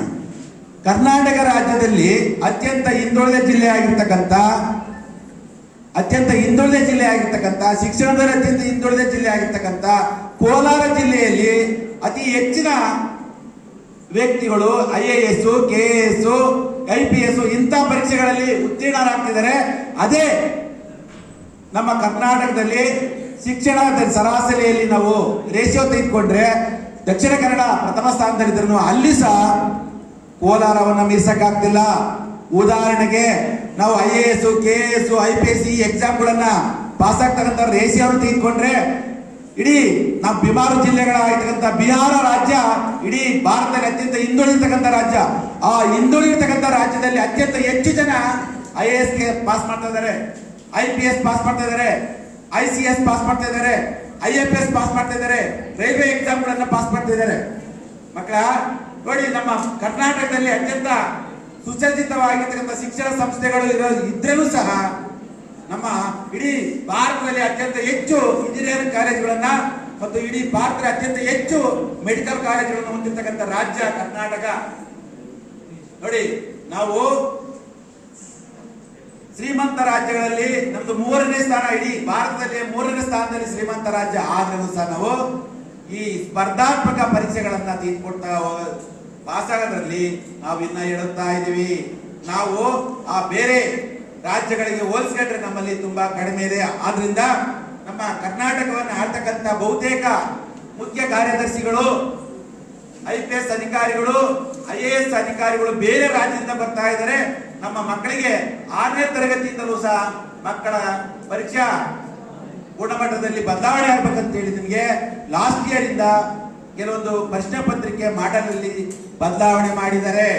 ಟ್ರಿಕ್ಕಿ ಪ್ರಶ್ನೆಗಳನ್ನ ಕೇಳ್ತಾ ಇದ್ದಾರೆ. ಇಲ್ಲಿವರೆಗೂ ಕೇಳ್ತಿರ್ತಕ್ಕಂಥ ಪ್ರಶ್ನೆಗಳೇನಿದ್ವೋ ಆ ಪ್ರಶ್ನೆಗಳಿಗೆ ಬದಲಾಗಿ ನೀವು ಮುಂದೆ IAS, KAS, IPS ಮುಂದೆ ಸ್ಪರ್ಧಾತ್ಮಕ ಪರೀಕ್ಷೆಗಳನ್ನ ಪಾಸ್ ಮಾಡ್ತಕ್ಕಂಥ ಸಂದರ್ಭದಲ್ಲಿ ನಿಮ್ಗೆ ಈಸಿ ಆಗ್ಲಿ, ಇಲ್ಲಿಂದಲೂ ಸಹ ನೀವು ಏನು ಈ ಕಷ್ಟಕರವಾದ ಪ್ರಶ್ನೆ ಪತ್ರಿಕೆಗಳನ್ನ ಬಿಡಿಸ್ತಕ್ಕಂಥ ಅಭ್ಯಾಸ ನಿಮ್ಗೆ ಆಗ್ಲಿ ಅಂತ ಹೇಳಿ ಸಾಕಷ್ಟು ಬದಲಾವಣೆಯನ್ನ ಮಾಡ್ತಾ ಇದ್ದಾರೆ. ಹಾಗಾಗಿ ಕೆಲವೊಂದ್ ಕಡೆ ಕವಿ ಹೇಳ್ತಾರೆ, ಮಕ್ಕಳು ಯಾವತ್ತೂ ಸಹ ಭತ್ತಗಳು ತುಂಬತಕ್ಕಂಥ ಚೀಲಗಳಾಗಬಾರ್ದು. ನೀವು ಭತ್ತವನ್ನ ಬೆಳೀತಕ್ಕಂಥ ಗದ್ದೆಗಳು ನೀವು ಆಗಬೇಕು. ಅಂತ ವಿಶಾಲವಾದ ಬುದ್ಧಿಶಕ್ತಿಯನ್ನ ನೀವು ಬೆಳೆಸ್ಕೋಬೇಕು ಮಕ್ಕಳೇ. ಹಾಗಾಗಿ ನಿಮಗೆ ಈ ಏನಿದೆಯಪ್ಪ ಅಂತಂದ್ರೆ ಈ ಪ್ರಥಮ ದರ್ಜೆ ಕಾಲೇಜು, ನಮ್ಮ BMS ಪ್ರಥಮ ದರ್ಜೆ ಕಾಲೇಜ್ ಏನಿದೆಯೋ ಇದು ತುಮಕೂರಿನಲ್ಲಿ ಯಾವ ತಾಲೂಕಿಗೂ ಯಾವ ಕಾಲೇಜಿಗೂ ಕಡಿಮೆ ಇಲ್ಲದ ರ್ಯಾಂಕ್ ಗಳನ್ನ ಪಡೆತಾ ಇರ್ತಕ್ಕಂಥ ಸುಸಜ್ಜಿತವಾಗಿರ್ತಕ್ಕಂಥ ಸುವ್ಯವಸ್ಥಿತವಾಗಿರ್ತಕ್ಕಂಥ ಒಂದು ವ್ಯವಸ್ಥೆಯನ್ನು ಹೊಂದಿರತಕ್ಕಂಥ ಪ್ರಥಮ ದರ್ಜೆ ಕಾಲೇಜು ನಮ್ಮ BMS ಪದವಿ ಪೂರ್ವ ಕಾಲೇಜ್, BMS ಪ್ರಥಮ ದರ್ಜೆ ಕಾಲೇಜು. ಯಾಕಪ್ಪ ಅಂದ್ರೆ ನಾವು ನೋಡ್ತಾ ಇದೀವಿ ಎಂತೆಂತ ನಮ್ಮ ತುಮಕೂರು ನಗರದಲ್ಲಿ ಎಂತೆಂತ ಕಾಲೇಜುಗಳಿದ್ದಾವೆ, ಹಿಪ್ನೂರು ನಗರದಲ್ಲಿ ಎಂತೆಂತ ಕಾಲೇಜುಗಳಿದ್ದಾವೆ, ಕುಣಿಗಲ್ನಲ್ಲಿ ನೋಡಿ, ಅದೇ ರೀತಿಯಾಗಿ ಮಧುಗಿರಿಯಲ್ಲಿ ನೋಡಿ. ಇವಕ್ಕೆಲ್ಲಕ್ಕೂ ಮೀರಿಸ್ತಕ್ಕಂಥ ಸವಾಲು ಹೊಡ್ತಕ್ಕಂಥ ಗುಣಮಟ್ಟದ ಶಿಕ್ಷಣವನ್ನ ಇಲ್ಲಿ ಕೊಡ್ತಾ ಇದ್ದಾರೆ. ದಯಮಾಡಿ ನೀವು ಅದನ್ನ ಪಡ್ಕೊಳ್ರಿ. ಮುಂದೆ ನಿಮ್ಮೆಲ್ಲರ ಭವಿಷ್ಯ ಉಜ್ವಲವಾಗಿ ಬೆಳಲಿ ಅಂತಕ್ಕಂಥ ಆರೈಸ್ತಾ ನನ್ನ ಎರಡು ಮಾತನ್ನು ಮುಗಿಸ್ತೀನಿ. ವಿಜ್ಞಾನದ ವಿಭಾಗದ ವಿದ್ಯಾರ್ಥಿಗಳು ಸಹಜವಾಗಿ ಗೊತ್ತಿರ್ತಕ್ಕಂಥ ಒಂದು ಪ್ರಕ್ರಿಯೆ. ಯಾರ್ಯಾರು PUC ಓದ್ತಾ ಇರ್ತಾರೆ ಅವ್ರಿಗೆಲ್ಲರಿಗೂ ಸಹಿತ ಇದ್ರ ಬಗ್ಗೆ ತುಂಬ ಚಿರಪರಿಚಿತವಾಗಿರ್ತಕ್ಕಂಥದ್ದು. ಏನಕ್ಕೆ ಅಂದರೆ ಅವರ ಮುಂದಿನ ಕೋರ್ಸ್ಗಳ ಆಯ್ಕೆ ಬಗ್ಗೆ ಎಲ್ಲವೂ ಸಹಿತ ಈ ಒಂದು ಸ್ಪರ್ಧಾ ಪರೀಕ್ಷೆ ಮೂಲಕನೇ ನಡೀತಕ್ಕಂಥದ್ದು. ಇನ್ನು ನಮ್ಮ ಪರೀಕ್ಷಾ ಒಂದು ಪ್ಯಾಟರ್ನ್ ಸಹಿತ ಬದಲಾಗಿದೆ. ಏನಕ್ಕೆ ಅಂದರೆ ಮುಂದೆ ಬರ್ತಕ್ಕಂಥ ಬೇರೆ ಬೇರೆ ವಿಭಿನ್ನವಾಗಿರ್ತಕ್ಕಂಥ ಸ್ಪರ್ಧಾತ್ಮಕ ಪರೀಕ್ಷೆಗಳನ್ನೇ ಗಮನ ಇಟ್ಕೊಂಡೇನೆ ಸಾಕಷ್ಟು ಪ್ರಶ್ನೆ ಪತ್ರಿಕೆಗಳು ಸಹಿತ ಬದಲಾವಣೆ ಮಾಡಿದೆ. ಆಗಲೇ ನಮ್ಮ ಶಿವಣ್ಣ ಸರ್ ಒಂದು ಮಾತು ಹೇಳಿದ್ರು, ಸ್ಪರ್ಧಾತ್ಮಕ ಪರೀಕ್ಷೆಗಳಲ್ಲಿ ಅದರಲ್ಲೂ ಸಿವಿಲ್ ಸರ್ವಿಸ್ ಎಕ್ಸಾಮಿನೇಷನ್, ಅದು ನಮ್ಮ ಕರ್ನಾಟಕ ಇರ್ಬೋದು ಅಥವಾ UPSC ಕಂಡಕ್ಟ್ ಮಾಡ್ತಕ್ಕಂಥ ಎಕ್ಸಾಮ್ಸಲ್ಲಿ ನಮ್ಮ ಕರ್ನಾಟಕ ವಿದ್ಯಾರ್ಥಿಗಳ ಸ್ಪರ್ಧಾಳುಗಳ ಪಾರ್ಟಿಸಿಪೇಷನ್ ತುಂಬ ಕಡಿಮೆ. ನಾವು ಸರಿಸುಮಾರು 2000 ಇಸ್ವಿಯಿಂದ ಸಹಿತ ಗಮನ ಹರಿಸ್ತಾ ಇದ್ದು. ಅವಾಗ ನಾವು UPSC ರಿಸಲ್ಟ್ ಅನೌನ್ಸ್ ಆದಾಗ ಕೇವಲ 6ರಿಂದ 8, 10 ಜನ ಸ್ಪರ್ಧಾಳುಗಳು ಮಾತ್ರ ಸಕ್ಸಸ್ ಆಗ್ತಾ ಇದ್ರು. ಕಾರಣ ನಮ್ಮಲ್ಲಿ ಅಷ್ಟೊಂದು ಅವೇರ್ನೆಸ್ ಇಲ್ಲ. ಆದರೆ ಇತ್ತೀಚಿನ ದಿನಗಳು ನಾವು ರಿಸಲ್ಟ್ ಅನೌನ್ಸ್ ಆದ ನೋಡಿದ್ರೆ ಸಂಖ್ಯೆ ಸ್ವಲ್ಪ ಜಾಸ್ತಿ ಇದೆ. 40ರಿಂದ 50 ಜನ ಸಕ್ಸಸ್ ರೇಟಲ್ಲಿ ಇರ್ತಕ್ಕಂಥ ನಾವು ಗಮನಿಸ್ಬೋದು. ನಾವು ಸೌತ್ ಇಂಡಿಯಾ ಅಂತ ಬಂದರೆ ಹೆಚ್ಚಿನ ಆದ್ಯತೆ ಬರೋದು science and technology. North India ಅಂತ ಬಂದರೆ ಹೆಚ್ಚಿನದಾಗಿ ಅವ್ರು ಆಯ್ಕೆ ಮಾಡ್ತಕ್ಕಂಥ ಮಾನವಿಕ ಶಾಸ್ತ್ರಗಳು, ಹ್ಯುಮ್ಯಾನಿಟಿ ಸಬ್ಜೆಕ್ಟ್ಸ್ ಆಯ್ಕೆ ಮಾಡ್ಕೊಂಡಿರ್ತಾರೆ. ನಮ್ಮಲ್ಲಿ ಸೌತ್ ಇಂಡಿಯನ್ ಇಂಜಿನಿಯರಿಂಗ್ ಇರ್ಬೋದು, ಮೆಡಿಕಲ್ ಇರ್ಬೋದು, ಈ ಥರ ಬೇರೆ ಬೇರೆ ಆಗಿರ್ತಕ್ಕಂಥ ಪ್ರೊಫೆಷನಲ್ ಕೋರ್ಸ್ಗಳ ಬಗ್ಗೆ ಆಸಕ್ತಿ ಜಾಸ್ತಿ ನಮ್ಮಲ್ಲಿ ಸೌತ್ ಇಂಡಿಯನ್ಸ್. ಅತಿ ಹೆಚ್ಚು IAS ಅಧಿಕಾರಿಗಳು ಬರ್ತಕ್ಕಂಥದ್ದೆಲ್ಲ ಉತ್ತರ ಭಾರತದವರೇ. ಈಗ ಗಮನಿಸ್ಬೋದು, ಈಗ ನಮ್ಮ ಕರ್ನಾಟಕ ಸರ್ಕಾರದ ಚೀಫ್ ಸೆಕ್ರೆಟರಿ ಇದಾರಲ್ಲ ಶಾಲಿನಿ ರಜನೀಶ್ ಅವರು ಸಹಿತ ಉತ್ತರ ಭಾರತದವರು. ಆದರೆ ದಕ್ಷಿಣ ಭಾರತದವರ ಎಜುಕೇಶನ್ ಯಾವ ಥರ ನಡೀತಾ ಇದೆ? ನಮ್ಮ ಒಂದು ಇಂಪಾರ್ಟೆನ್ಸ್ ಎಲ್ಲ ಸೈನ್ಸ್ ಆ್ಯಂಡ್ ಟೆಕ್ನಾಲಜಿ. ಹೆಚ್ಚು ಇಂಜಿನಿಯರ್ಸ್ ಇದ್ದಾರೆ, ಮೆಡಿಸಿನ್ ಮಾಡಿರ್ತಕ್ಕಂಥ ಇದ್ದಾರೆ, ಇನ್ನು ಬೇರೆ ಬೇರೆ ಕ್ಷೇತ್ರದಲ್ಲಿ ಇರ್ತಕ್ಕಂಥವ್ರು ಇದ್ದಾರೆ. ಕಾರಣ ಇದ್ರ ಬಗ್ಗೆ ಹೆಚ್ಚಿನ ಒಂದು ತಿಳುವಳಿಕೆ ಇಲ್ಲ. ಅದೇ ಒಂದು ರೀತಿಯಲ್ಲಿ ಇವತ್ತು ಈ ನಮ್ಮ BMS ಫಸ್ಟ್ ಗ್ರೇಡ್ ಕಾಲೇಜಿನವರು ಒಂದು ಚಿಕ್ಕದಾದ ಒಂದು ಅದೇ ಥರ ಒಂದು UPSC ಎಕ್ಸಾಮ್ಸ್ ಇರ್ಬೋದು ಅಥವಾ ಯಾವುದೇ ಕಾಂಪಿಟೇಟಿವ್ ಎಕ್ಸಾಮಿನೇಷನ್ ರಿಕ್ರೂಟ್ಮೆಂಟಿಗೆ ಏನು ಕಂಡಕ್ಟ್ ಮಾಡ್ತಾರೆ ಅದೇ ಒಂದು ಶೈಲಿನಲ್ಲಿ ಒಂದು ಎಕ್ಸಾಮಿನೇಷನ್ ಮಾಡಿದ್ದಾರೆ. 50 ಪ್ರಶ್ನೆಗಳು. ಸೊ ಅದಕ್ಕೆ 1 ಅವರ್ ಫಿಕ್ಸ್ ಮಾಡಿ ಕಂಡಕ್ಟ್ ಮಾಡಿದ್ದಾರೆ. ಈ ಒಂದು ಪ್ರಶ್ನೆ ಪತ್ರಿಕೆಯಲ್ಲಿ ಬರೀ ಸೈನ್ಸ್ ಇರೋದಿಲ್ಲ. ಬಹುಶಃ ಲಾಸ್ಟ್ ಇಯರ್ ಸಹಿತ ನಮ್ಮ ವಿದ್ಯಾರ್ಥಿಗಳು ಪಾರ್ಟಿಸಿಪೇಟ್ ಮಾಡಿದ್ರು. ಅದರ ಟೈಅಪ್ ಆಯಿತು. ಕೊನೆಯಲ್ಲಿ ಸಮಾಧಾನಕರ ಸ್ಥಾನ ನಮ್ಮ ವಿದ್ಯಾರ್ಥಿ ತೃಪ್ತಿ ಪಡ್ಕೊಂಡಿದ್ದ ಆದಿತ್ಯ. ಏನಕ್ಕೆ ಅಂದರೆ ಸುಮ್ಮನೆ ಒಂದೊಂದ್ಸಲ ಕೇಳಿದಾಗ ಸರ್ ಅದ್ರಲ್ಲಿ ಹೆಚ್ಚಿನದಾಗಿ ಬರೀ ಹಿಸ್ಟ್ರಿ, ಎಕನಾಮಿಕ್ಸು ಈ ಥರ ಕ್ವಶನ್ಸ್ ಇತ್ತು, ನಮ್ಗೆ ಅಷ್ಟೊಂದು ತಿಳುವಳಿಕೆ ಇರಲಿಲ್ಲ, ಹಾಗಾಗಿ ನನಗೆ ಆ ಥರ ಸಕ್ಸಸ್ ಮಾಡ್ಲಿಕ್ಕೆ ಆಗಲಿಲ್ಲ ಅಂತ. ನಮ್ಮ ವಿಜ್ಞಾನದ ವಿಭಾಗದ ವಿದ್ಯಾರ್ಥಿಗಳು ಈ ಸಬ್ಜೆಕ್ಟ್ಸ್ ಬಗ್ಗೆ ಅವೇರ್ನೆಸ್ ತುಂಬ ಕಡಿಮೆ. ಅವರ ಎಲ್ಲ ಹೆಚ್ಚಿನ ಆದ್ಯತೆ ಬರೀ ಅವರ ಫಿಸಿಕ್ಸು, ಕೆಮಿಸ್ಟ್ರಿ, ಮ್ಯಾಥ್ಸು, ಬಯೋ ಬೇರೆ ಬೇರೆ ವಿಚಾರಗಳ ಬಗ್ಗೆ ನಡೀತಾ ಇರುತ್ತೆ. ಸೊ ಇದನ್ನ ಗಮನ ಇಟ್ಕೊಂಡಾಗ ವಿದ್ಯಾರ್ಥಿಗಳಿಗೆ ಇದೊಂದು ಸ್ಯಾಂಪಲ್ ಪೇಪರ್. ಈ ಸ್ಪರ್ಧಾ ಪರೀಕ್ಷೆ ಅನ್ನೋದು ಕೇವಲ IAS KS ಅಂದ್ಕೊಳ್ಳೋದು ಬೇಡ. FDA ಇಂದ ಹಿಡಿದು ಹೈಯೆಸ್ಟ್ ಅಂತ ಬಂದಾಗ UPSC ಸಿವಿಲ್ ಸರ್ವಿಸ್ ಎಕ್ಸಾಮಿನೇಷನ್ವರೆಗೂ ಬಹಳ ಮುಖ್ಯ. ಇದರಲ್ಲಿ ನಾವೀಗ ಬರ್ತಕ್ಕಂಥ ಸೈನ್ಸಲ್ಲಿ ಬರ್ತಕ್ಕಂಥ ಪ್ರಶ್ನೆಗಳಿಷ್ಟು ಒಂದು 300 ಮಾರ್ಕ್ಸ್ ತೊಗೊಂಡ್ರೆ 8ರಿಂದ 10, 12 ಪ್ರಶ್ನೆ ಮಾತ್ರ ಸೈನ್ಸ್ ವಿಭಾಗದಿಂದ ಇರುತ್ತೆ. ಮಿಕ್ಕಿದ ಎಲ್ಲವೂ ಸಹಿತ ಮಾನವಿಕ ಶಾಸ್ತ್ರಗಳಿಂದಲೇ ಬರ್ತಕ್ಕಂಥದ್ದು. ಸೊ ಪ್ರೀತಿಯ ವಿದ್ಯಾರ್ಥಿಗಳೇ, ಇದು ಬಹಳ ಮುಖ್ಯ. ಇವಾಗ ನಾವು ಇರ್ತಕ್ಕಂಥ ಸ್ಪರ್ಧಾ ಯುಗ. ಒಂದು ಸಮಾಜ ಗುರುತಿಸೋದು ಸಹಿತ ತುಂಬ ಯಶಸ್ವಿ ವ್ಯಕ್ತಿ ಅಂತ ಗುರುತಿಸೋದು ಅವರವರ ಕ್ಷೇತ್ರದಲ್ಲಿ ಸಾಧನೆ ಮಾಡಿದಂಥವ್ರು. ನೀವೆಲ್ಲರೂ ಸಹಿತ ಈಗ ತಾನೇ 2ನೇ PUC ಹಂತದಿಂದ ನೆಕ್ಸ್ಟ್ ಏನೆಲ್ಲ ವೃತ್ತಿ ಶಿಕ್ಷಣ ಅಂತ ಇದೆ ಎಂಟರ್ ಆಗ್ತಾ ಇರ್ತಾರೆ ಸೈನ್ಸ್ನವರು, ಅದೇ ಥರ ನಮ್ಮ ಕಾಮರ್ಸ್ ಮತ್ತು ಸೈನ್ಸ್ ವಿದ್ಯಾರ್ಥಿಗಳು ಸಹಿತ ಅವಕಾಶಗಳು ಸಿಗ್ತಾ ಇರ್ತವೆ. ಈ ವೃತ್ತಿ ಶಿಕ್ಷಣ ಅಂತ ಆಯ್ಕೆ ಮಾಡ್ಕೊಂಡು ಹೊರಟಾಗ ಬಹಳಷ್ಟು ವಿದ್ಯಾರ್ಥಿಗಳು ಹೋಗ್ತಕ್ಕಂಥದ್ದು ದೂರದ ಊರುಗಳಿಗೆ. ಕೇಂದ್ರ ಸರ್ಕಾರದ ಒಂದು ಆದ್ಯತೆ ಒಂದಿದೆ, ಏನು ಆತ್ಮನಿರ್ಭರ ಭಾರತ ಅಂತ. ಏನಾಗಂದ್ರೆ ಆತ್ಮನಿರ್ಭರ ಭಾರತ ಅಂದ್ರೆ ನಮಗೆ ಬೇಕಾಗಿರ್ತಕ್ಕಂಥ ಅವಶ್ಯಕತೆಗಳನ್ನ ನಾವೇ ಅವನ್ನೆಲ್ಲವೂ ಸಹಿತ ವ್ಯವಸ್ಥೆ ಮಾಡ್ಕೋಬೇಕು. ಇನ್ನೊಂದು ರಾಷ್ಟ್ರದ ಮೇಲೆ, ದೇಶದ ಮೇಲೆ, ಟೆಕ್ನಾಲಜಿಗೆ ಆಗ್ಬೋದು ಅಥವಾ ಇನ್ನೊಂದು ಯಾವುದಕ್ಕೂ ಸಹಿತ ಡಿಪೆಂಡ್ ಆಗಬಾರ್ದು. ಹಾಗೇನೆ ನಮಗೆ ಬೇಕಾಗಿರ್ತಕ್ಕಂಥ ಕೋರ್ಸ್ಗಳು ಎಲ್ಲವೂ ಸಹಿತ ನಮ್ಮಲ್ಲೇ, ನಮ್ಮ ಊರಿನಲ್ಲೇ ಇದೆ. ಅದು BCom ಇರ್ಬೋದು ಅಥವಾ BCA ಇರ್ಬೋದು, ಹೊಸದಾಗಿ ಇಂಟ್ರೊಡ್ಯೂಸ್ ಆಗಿದೆ, 2ನೇ ವರ್ಷದಲ್ಲಿ ಈಗಿನ್ನೂ ಸಹಿತ ಪ್ರಾರಂಭವಾಗಿದೆ. ಇವೆಲ್ಲ ಕೋರ್ಸ್ಗಳು ನಮ್ಮಲ್ಲೇ ಸಿಗುತ್ತೆ. ಬಳಕೆ ಮಾಡ್ಕೊಂಡು ಬೆಳೀಬೇಕಾಗಿರ್ತಕ್ಕಂಥ ವಿದ್ಯಾರ್ಥಿಗಳು ಬಹಳ ಕೊರತೆ. ಸೊ ವಿದ್ಯಾರ್ಥಿಗಳು ಸಹಿತ 2-3 ರೀತಿನಲ್ಲಿ ನಾವು ನೋಡ್ಬೋದು. ಒಂದು, ಸುಮ್ಮನೆ ಟೈಮ್ ಪಾಸ್ ಮಾಡ್ಕೊಂಡು ಓದ್ತಕ್ಕಂಥವ್ರು, ಅವರಿಗೆ ಮೊಬೈಲ್ ಅಚ್ಚುಮೆಚ್ಚಿನ ಒಂದು ಟಾಯ್ಸ್ ಆಗ್ಬಿಟ್ರು. ಇನ್ನೊಂದು ವರ್ಗ ಆ ಮೊಬೈಲ್ನೇ ಬಳಕೆ ಮಾಡಿಕೊಂಡು ತುಂಬ ಚೆನ್ನಾಗಿ ಅಪ್ಗ್ರೇಡ್ ಆಗ್ತಕ್ಕಂಥವ್ರು. ಕಳೆದೊಂದು 5-6 ವರ್ಷಗಳ ಹಿಂದೆ ಕೇರಳದಲ್ಲಿ ರೈಲ್ವೆ ಸ್ಟೇಷನ್ನಲ್ಲಿ ಒಬ್ಬರ ಕೂಲಿ ಕೆಲಸ ಮಾಡ್ತಿರ್ತಕ್ಕಂಥ ಕೂಲಿ Kerala administration service examination clear ಮಾಡ್ಕೊತಾರೆ. ಅದೇ ಥರ ಒಂದು ಗೆಜೆಟ್ ನಮ್ಮ ವಿದ್ಯಾರ್ಥಿಗಳು ಕೊಟ್ಟರೆ ರೀಲ್ಸ್ ನೋಡ್ಕೊಂಡೆ ನಾವು ಟೈಮ್ ಪಾಸ್ ಮಾಡಿಬಿಟ್ಟಿರ್ತೀವಿ. ಬಹಳಷ್ಟು ಯುವಜನತೆ ಅದನ್ನು ನಾವು ಬಳಕೆ ಮಾಡೋ ರೀತಿಯೇ ಬೇರೆ. ಇವತ್ತು ನಮಗೆ ಬಹಳಷ್ಟು ಅವಕಾಶಗಳಿದ್ದಾವೆ, ಅದನ್ನು ಸದುಪಯೋಗ ಪಡಿಸ್ಕೊಳ್ಳೋದು ಬಹಳ ಮುಖ್ಯ. ಸೊ ನಮ್ಮ ಊರಿನಲ್ಲೂ ಅಷ್ಟೇ ಅದೇ ಥರ ಇಲ್ಲೇನೇ ಫಸ್ಟ್ ಗ್ರೇಡ್ ಕಾಲೇಜ್ನಲ್ಲಿ ನಮಗೆ ಡಿಗ್ರಿ ಕೋರ್ಸಸ್ ಬೇರೆ ಬೇರೆ ಆಗಿದೆ. ಸೈನ್ಸು ಸಹಿತ ಇದೆ, BSc ಸಹಿತ ಸ್ಯಾಂಕ್ಷನ್ ಆಗಿದೆ ಅಂತ ಹೇಳ್ತಾರೆ ಪ್ರೊಫೆಸರ್ ಸರ್. ಆದರೆ ವಿದ್ಯಾರ್ಥಿಗಳು ಕೊಡ್ತಾ ಇದ್ದ ಅದನ್ನು ಉದ್ಘಾಟನೆ ಮಾಡ್ಲಿಕ್ಕೆ ಆಗೋದಿಲ್ಲ. ಮುಂದಿನ ದಿನಗಳಲ್ಲಿ ಅದನ್ನು ಸಹಿತ ಉದ್ಘಾಟನೆಯಾಗಿ ದೂರದ ಹೋಗ್ತಕ್ಕಂಥ ವಿದ್ಯಾರ್ಥಿಗಳಿಗೆ ಸಾಕಷ್ಟು ಹೊರೆ ಇರುತ್ತೆ, ಆರ್ಥಿಕವಾಗಿ ಬರ್ಡನ್ ಆಗುತ್ತೆ. ಅವೆಲ್ಲವೂ ಸಹಿತ ಇಲ್ಲೇ ಸಿಕ್ಕಿದ್ದೆ ಆದರೆ ನಮ್ಮ ವಿದ್ಯಾರ್ಥಿಗಳು ಸಹಿತ ಅವನ್ನೆಲ್ಲ ಬಳಕೆ ಮಾಡಿಕೊಂಡು ಒಂದು ಉನ್ನತವಾಗಿರ್ತಕ್ಕಂಥ ಸ್ಥಾನಕ್ಕೆ ಏರಲಿ ಅಂತ ಆಶಿಸುತ್ತಾ ನನ್ನ 2 ಮಾತುಗಳನ್ನು ಮುಗಿಸ್ತೀನಿ. ಎಲ್ಲರೂ ಎಕ್ಸಾಮ್ ಮಾಡಿದ್ರಲ್ಲ, ಚೆನ್ನಾಗಿ ಬರ್ದಿದ್ದೀರಾ ಅನ್ಸುತ್ತಲ್ವಾ? ಆನ್ಸರೇ ಬರ್ತಿಲ್ಲ, ಇನ್ನೊಂದು ಸ್ವಲ್ಪ ಹೊತ್ತೆಲ್ಲ ಹೇಳ್ತಾರೆ ಅಲ್ವಾ? ಉತ್ತರ ಕೊಟ್ರಿ, ಯಾಕೆ ಯಾಕೂ ಮಾತಾಡೋ ಇಂಟ್ರೆಸ್ಟ್ ಇಲ್ವಾ? ಹೋಗ್ಲ ನಾನು? ಹೇಳ್ರಿ ಮತ್ತೆ, ಆನ್ಸರ್ ಕೊಡ್ರಿ. ಯಾಕೆ ಯಾರು ಮಾತಾಡಲ್ವಾ? ಒಳಗೆ ಬೈಕಂತಿದ್ದೀರಲ್ವಾ? ಟೈಮ್ ಆಗಿದೆ ಬಿಡ್ರಿ ಸಾಕು ಫಸ್ಟ್ ಅಂತ. ಕರೆಕ್ಟಾಗಿ ಬರ್ತಿದೆ ಆನ್ಸರು.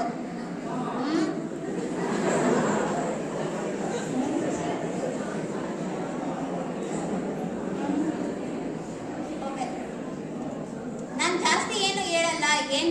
ಏನು ಹೇಳ್ತೀನಿ ಅಂತಂದ್ರೆ, ನೀವೆಲ್ಲ ಆದಷ್ಟು ಮೊಬೈಲನ್ನು ಬಿಟ್ಬಿಟ್ಟು ಓದ್ರಿ. ಯಾಕೆಂತಂದ್ರೆ ನಾನು ಏನು ತಡ್ಕೊಂಬಂದಿರಳೆ ಜಾಸ್ತಿ ಮೊಬೈಲ್ ನೋಡಿ ನೋಡಿ ನೋಡಿ ನನಗೂ ಏನು ತಲೆಗೆ ಹೋಗ್ತಾ ಇರಲಿಲ್ಲ. ಕೊನೆಗೊಂದು ಟೈಮಲ್ಲಿ ನನಗೂ ಒಬ್ರು ಸರ್ ಹೇಳಿದ್ರು, ಓದ್ರಮ್ಮ ಅಂತಂದ್ರೆ ನಾವು ನೀವು ಹೇಳಿದ್ದೆ ಬಿಡಿ ಸರ್ ಅಂತ ಹೇಳ್ಬಿಟ್ಟು ನೆಗ್ಲೆಕ್ಟ್ ಮಾಡಿ ನಾನು ಜಾಸ್ತಿ ಅಷ್ಟು ತಲೆ ಕೆಡಿಸ್ಕೊಂಡಿರ್ಲಿಲ್ಲ. ಬಟ್ ಟೈಮ್ ಕಳೆದಾದ್ಮೇಲೆ ನಮಗೆ ಅರ್ಥ ಆಗುತ್ತೆ, ಅಯ್ಯೋ ಅವಾಗ ಹೇಳಿ ನಮಗೆ ಅರ್ಥ ಆಗೋದಲ್ವಾ ಅಂತ. ನಾನು ಅಲ್ಲಿ ಕುತ್ಕೊಂಡು ನೋಡಿದೆ, ಎಷ್ಟೋ ಜನ ಬಗ್ಗಿಸ್ಕೊಂಡು ಮೊಬೈಲ್ ನೋಡ್ತಾ ಇದ್ರು. ಹೌದಾ ಹೌದಾ? ಉತ್ತರನಾದ್ರೂ ಕೊಟ್ರಿ, ಇದಕ್ಕಾದ್ರೂ ನೋಡ್ತಾ ಇದ್ರಿ ತಾನೆ? ಓಕೆ ಬಿಡಿ, ಅದು ನಿಮಗೆ ಗೊತ್ತು ನೋಡ್ತಾ ಇದ್ದೀನೋ ಇಲ್ವೋ ಅನ್ನೋದು. ಬಟ್ ಹೇಳ್ತಾ ಇದ್ದೀನಿ, ಸ್ವಲ್ಪ ಮೊಬೈಲ್ನ ದೂರ ಇಟ್ಟು ಓದೋ ಕಡೆ ಗಮನ ಕೊಡಿ. ಯಾಕೆಂತಂದ್ರೆ ಎಕ್ಸಾಮ್ಸ್ ಇನ್ನೇನು ತುಂಬಾ ದಿನ ಇಲ್ಲ ಅಲ್ವಾ? ಇದಕ್ಕೂ ಉತ್ತರ ಇಲ್ವಾ? ಆಯ್ತು ಬಿಡಿ, ಟೈಮ್ ಆಗಿದೆ, ನಿಮಗೂ ಅಲ್ಲಯ್ಯ ಸಂಕಟ ಆಗ್ತಿದೆ, ಕೂರಕ್ಕಾಗ್ತಾ ಇಲ್ಲ. ಆಯ್ತಾ? Thank you. ಉಳಿಯ ಆರೋಗ್ಯ ಈ ದಿನ ನಮ್ಮ ಕಾಲೇಜಿನಲ್ಲಿ ಉಳಿಯಾರಿನ ಸುತ್ತಮುತ್ತಲಿನ PU ಕಾಲೇಜಿನ ದ್ವಿತೀಯ PU ಕಾಲೇಜಿನ ವಿದ್ಯಾರ್ಥಿಗಳಿಗಾಗಿ ಸಾಮಾನ್ಯ ಜ್ಞಾನ ಪರೀಕ್ಷೆ ಮತ್ತು ಬಹುಮಾನ ವಿತರಣೆ ಸಮಾರಂಭದ ಈ ಒಂದು ನಮ್ಮ ಕಾಲೇಜಿನಲ್ಲಿ ಹಮ್ಮಿಕೊಳ್ಳಲಾಗಿದೆ. ಈ ಒಂದು ಕಾರ್ಯಕ್ರಮಕ್ಕೆ ಮುಖ್ಯ ಅತಿಥಿಗಳಾಗಿ ಆಗಮಿಸಿರ್ತಕ್ಕಂಥ ವಿವಿಧ PU ಕಾಲೇಜಿನ ಪ್ರಾಂಶುಪಾಲರನ್ನ ನಮ್ಮ ಕಾಲೇಜಿನ ಪ್ರಾಂಶುಪಾಲರು ಮತ್ತು ಸಿಬ್ಬಂದಿ ವರ್ಗ ಹೃತ್ಪೂರ್ವಕವಾಗಿ ಸನ್ಮಾನಿಸಬೇಕಾಗಿ, ಗೌರವ ಸಮರ್ಪಣೆ ಮಾಡಬೇಕಾಗಿ ನಾನು ಕೇಳ್ಕೊಳ್ತಾ ಇದ್ದೀನಿ.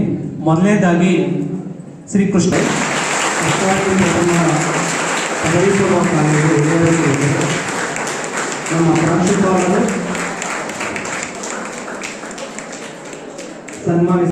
ಪ್ರಾಂಶುಪಾಲರು ಮತ್ತು ಕನ್ನಡ ವಿಭಾಗದ ಮುಖ್ಯಸ್ಥರಿಗೆ ಧನ್ಯವಾದಗಳು. ಸನ್ಮಾನ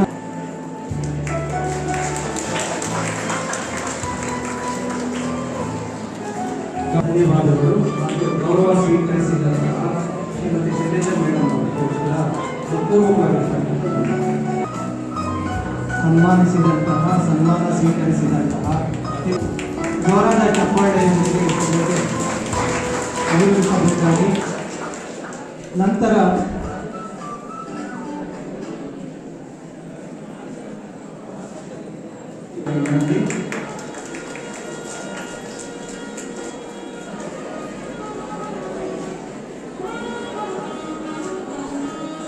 ಸನ್ಮಾನ ಸ್ವೀಕರಿಸಿದಂತಹ ಶ್ರೀ ರಂಗನಾಥ್ ಪ್ರಾಂಶುಪಾಲರು ಸರ್ಕಾರಿ ಪದವಿ ಪೂರ್ವ ಕಾಲೇಜು ಬೋರನಹಳ್ಳಿ,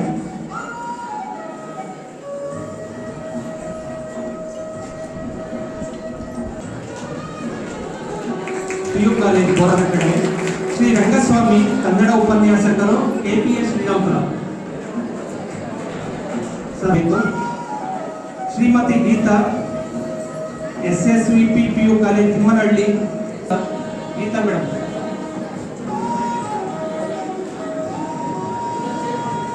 ಲೋಕೇಶ್ ವಿ ಅರ್ಥಶಾಸ್ತ್ರ ಉಪನ್ಯಾಸಕರು ಗವರ್ಮೆಂಟ್ ಗರ್ಲ್ಸ್ PU ಕಾಲೇಜ್ ಉಳಿಯ,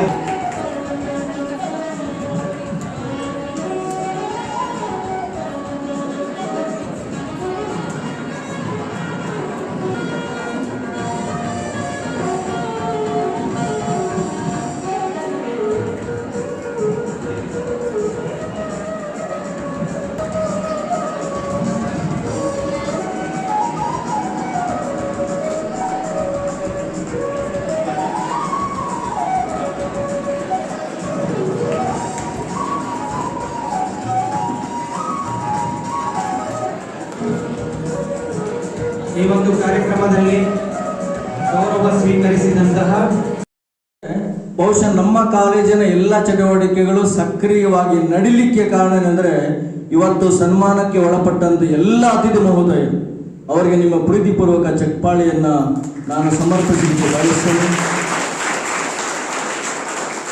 ಕಾರಣ ಏನಂದ್ರೆ ನಾವು ಈ ಕಾಲೇಜಿನಲ್ಲಿ ಎಷ್ಟೇ ಸೌಲಭ್ಯಗಳನ್ನು ಒದಗಿಸಿಕೊಡ್ಬೋದು, ಎಷ್ಟೇ ಸಕ್ರಿಯವಾಗಿ ನಮ್ಮ ಕಾಲೇಜಿನ ಉಪನ್ಯಾಸಕರು ಭಾಗಿಯಾಗಬಹುದು, ಎಷ್ಟೇ ನಾವು ರಿಸಲ್ಟ್ ಪಡಿಬೋದು, ಆದರೆ ಪದವಿ ಪೂರ್ವ ಕಾಲೇಜುಗಳ ಸಹಕಾರವಿಲ್ಲದೆ ನಾವೇನನ್ನು ಮಾಡಲಿಕ್ಕೆ ಸಾಧ್ಯ ಇಲ್ಲ ಅನ್ನೋದನ್ನು ನಾವೆಲ್ಲರೂ ಮನವರಿಕೆ ಮಾಡಿಕೊಂಡಿದ್ದೇವೆ.